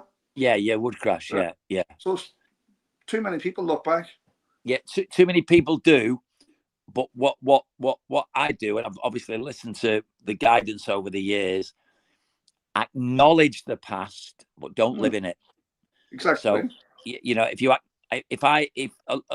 don't, a lot of people, if you got an alcohol problem, if you don't acknowledge the past, they might fucking end up doing it again. You with me? So it's like, whoa, healthy fear, but fucking hell, you know. And if you're gonna beat yourself up with a feather. Don't fucking batter yourself. You know what I mean? This has happened. That's happened. I mean, my daughter, when she got famous, my daughter's a pretty famous actress. And when she got famous, she was getting interviewed and she hadn't worked out maybe how to interview without. So she said quite a lot of stuff about me, which they regurgitate with every interview now. Because once you've said it, haven't you? You know? Yeah, and it's in the public domain then, isn't it? Yeah, Amy once said this, you know, growing up with an alcoholic, drug addict dad was really difficult. It was traumatic, you know. He hung around with celebrities and Man City footballers to validate his huge ego. It's all true, by the way. My mum had to shoulder the burden. He once went, this bit isn't true actually, but he once went out for a pint and came back 10 weeks later. It was 4 weeks, but you know, that was the World Cup in Japan. But do you get it, don't you? Yeah. And that went out in the fucking New York Times, Washington Post. You with me? And you know, it was a little bit tricky. She did put a bit at the end, you know, oh, he's now sober and our relationship has improved. But it painted a pretty grim picture, you know what I mean? But it was all true. So, you know, you can't, I just accepted it and move on in my life, you know, and you just have to see what happens, don't you? So I acknowledge it, but I don't beat myself up about it anymore. You know, I don't beat myself up. No. Well, Woody, you're a credit to yourself, mate. And I'm not just saying that. You know, I genuinely mean that. And hopefully, with Kev coming on the show, there's so much to life, isn't there, than just football. But you know, if football the thing what gets you through it, it takes all sorts, doesn't it? But I think the message tonight has been loud and clear that everyone's not on their own. There's always somewhere to go. There's always people to speak to. It's just getting that initial, because like me with the stuff what I've said live on air weeks ago, I wouldn't have even said anything like that out in the public domain. I'd have just kept that as a man thing in your own head, you know, in shouldering it. And again, it's only speaking to that man there. Yeah. Where my fingers are. It's only talking to Paddy and stuff like that, where he's made things clearer, you know, and conversations I've had with yourself as well. Things start to make sense. Live on air, I'd like you to make a commitment to me. Go on. If you start drinking heavily again, then give me a ring and maybe we could spend an evening somewhere together. Not in a hotel. Not a pub. Is that a deal? 100%. Good. And not only yourself, the man there as well, because good. I feel, and it's what Kev said and what you said. It sort of like rings true a little bit. I think once you first come out with something, it does get easier. And again, it's a good job that these people like yourselves and Paddy and all these organized fellowships and stuff like that are out there, because if people are in a sticky situation, just go and reach out for help. And I think that message has come across loud and clear today, mate. Well, listen, Andy, I've got this. I've already got it planned now. If it goes a bit pear for you at any stage, we get in a car and take a Friday off or a Friday off. We get in a car when Kev's got an home game. We go down on a Friday. Kev does service at a meeting. Yeah. Yep. He goes every Friday to service this meeting. We go to the meeting, go and have a nice curry, and then watch Malden and Tiptree on the Saturday, and then only if they're still top of the league though, because I'm a glory. Well, mate, you know, hopefully be next season when they're well. Listen, hopefully we can just go and watch a game anyway. But you know what I mean, don't you? You know what I mean, don't you? We'll do that. Because I think if you have had a problem in the past and you have drank too much in the past, that I have a sneaky suspicion that might come back and hit you and bite on the arse. And I've just seen a comment from, and again, we've become good mates, Gordon. He's just said, Andy, you've helped me without even knowing it. And I don't even know what he means by that. But if I've helped somebody by being me. That's not important, you know. No, but again, you know, if I've helped somebody without even knowing, you know, that's what it's about, isn't it? Just by you've got a show, haven't you? It's yours and Paddy's show, and it's like, you know, it's Waldorf and Statler. Well, yeah, but you know, you're willing to talk about stuff. You know, I enjoyed the first part of the show when you were talking about football and all that. Don't get me wrong, I enjoyed it, but it's not really my thing anymore. You know, I mean, of course, it's my thing. I love football, but you know. What's more important, football or your recovery? I mean, recovery all fucking day long. You know what I mean? You know, I've only been to City twice this season. I don't mind admitting that. I've only been twice. Mick McCarthy's cousin, Mark, you know, the shirt collector guy, Mark McCarthy. I know Mark. He kindly invited me to a game and went up in the Legends, which was nice. And then my pal who works at the golf shop, he had a spare ticket. Up till last season, I had season tickets. But my son lost interest, and I was only, you know, we're watching the game, and he's on his phone, and I'm going, what's the point of this? You know what I mean? What's the point? Yeah. I've lost my passion. I still love City. I want them to win the league, but it was like, do I go to the Carabao Cup final? Up at that early time, queuing up. Are you with me? No, I'm with you, because I'm smiling, because that's exactly me now, because I had 2 season tickets, me and my lad. Like, my lad's just turned 28 now, and he's busy with martial arts, and is as well as working full time. He's also putting himself through an electrics course and stuff like that. So me and him have had season tickets since Main Road, and my last game was Liverpool this year, and my season tickets are going somewhere else now, not back to the club, but to people who are waiting for season tickets, because with what you've just described, that's where I'm at now. I'm like, go to the cup. I can't be asked because I'm going to get up early. And I'd much rather watch it at home now. Whereas if I wasn't at the match, I'd go and watch it in the pub. I'd much rather watch it at home now. Do you know what's funny though, Andy? When I went to on the Saturday afternoon, I usually go to the gym. Yeah. And I'll go on the exercise bike. Yeah. This week was fucking classic, honestly. So I'm on the exercise bike and I'm watching the first half of Malden and Tiptree's score. I just keep, it's not like it's a massive game. So you can't have there's no fucking commentary or anything. So I have to go in and go out, keep looking at the score. And I went down to the equalised just at half time. They were 1-0 down. The other team were 0-0. Yeah. So they both went in, drawing at half time. And then I went and had a jacuzzi and a sauna. My way of chilling out. Mobile phone in the locker, you know. And I've come back to the locker. I said a prayer. I'm not even fucking religious. I don't know who I was praying to. Come on. Just let's have it. And then my mate, Johnny Gorman, who was a mate of mine who was playing at Wolves. He was a young lad. Yeah. He had loads of caps for Northern Ireland, but he never quite made him. He was on your show as well, wasn't he? Yeah, he's a psychologist now. He's great. He was with me in the gym. He said, I think that Kev's team will have scored right at the end and they've won 2-1. And the other team lost 1-0 and it was right. Anyway, he was nearly right. Kev's team scored in the 86th minute and the other team managed to get hold on for a draw at that. So they went top. I was as joyous as back in the day when we fucking beat Blackburn away. Yeah. I was like, oh, so pleased. I'm pleased for Kev. Yeah, I've got to know Barry now, but this is a personal thing. If I live near, I'm going down on Friday with Mick McCarthy to the game to Malden and Tiptree.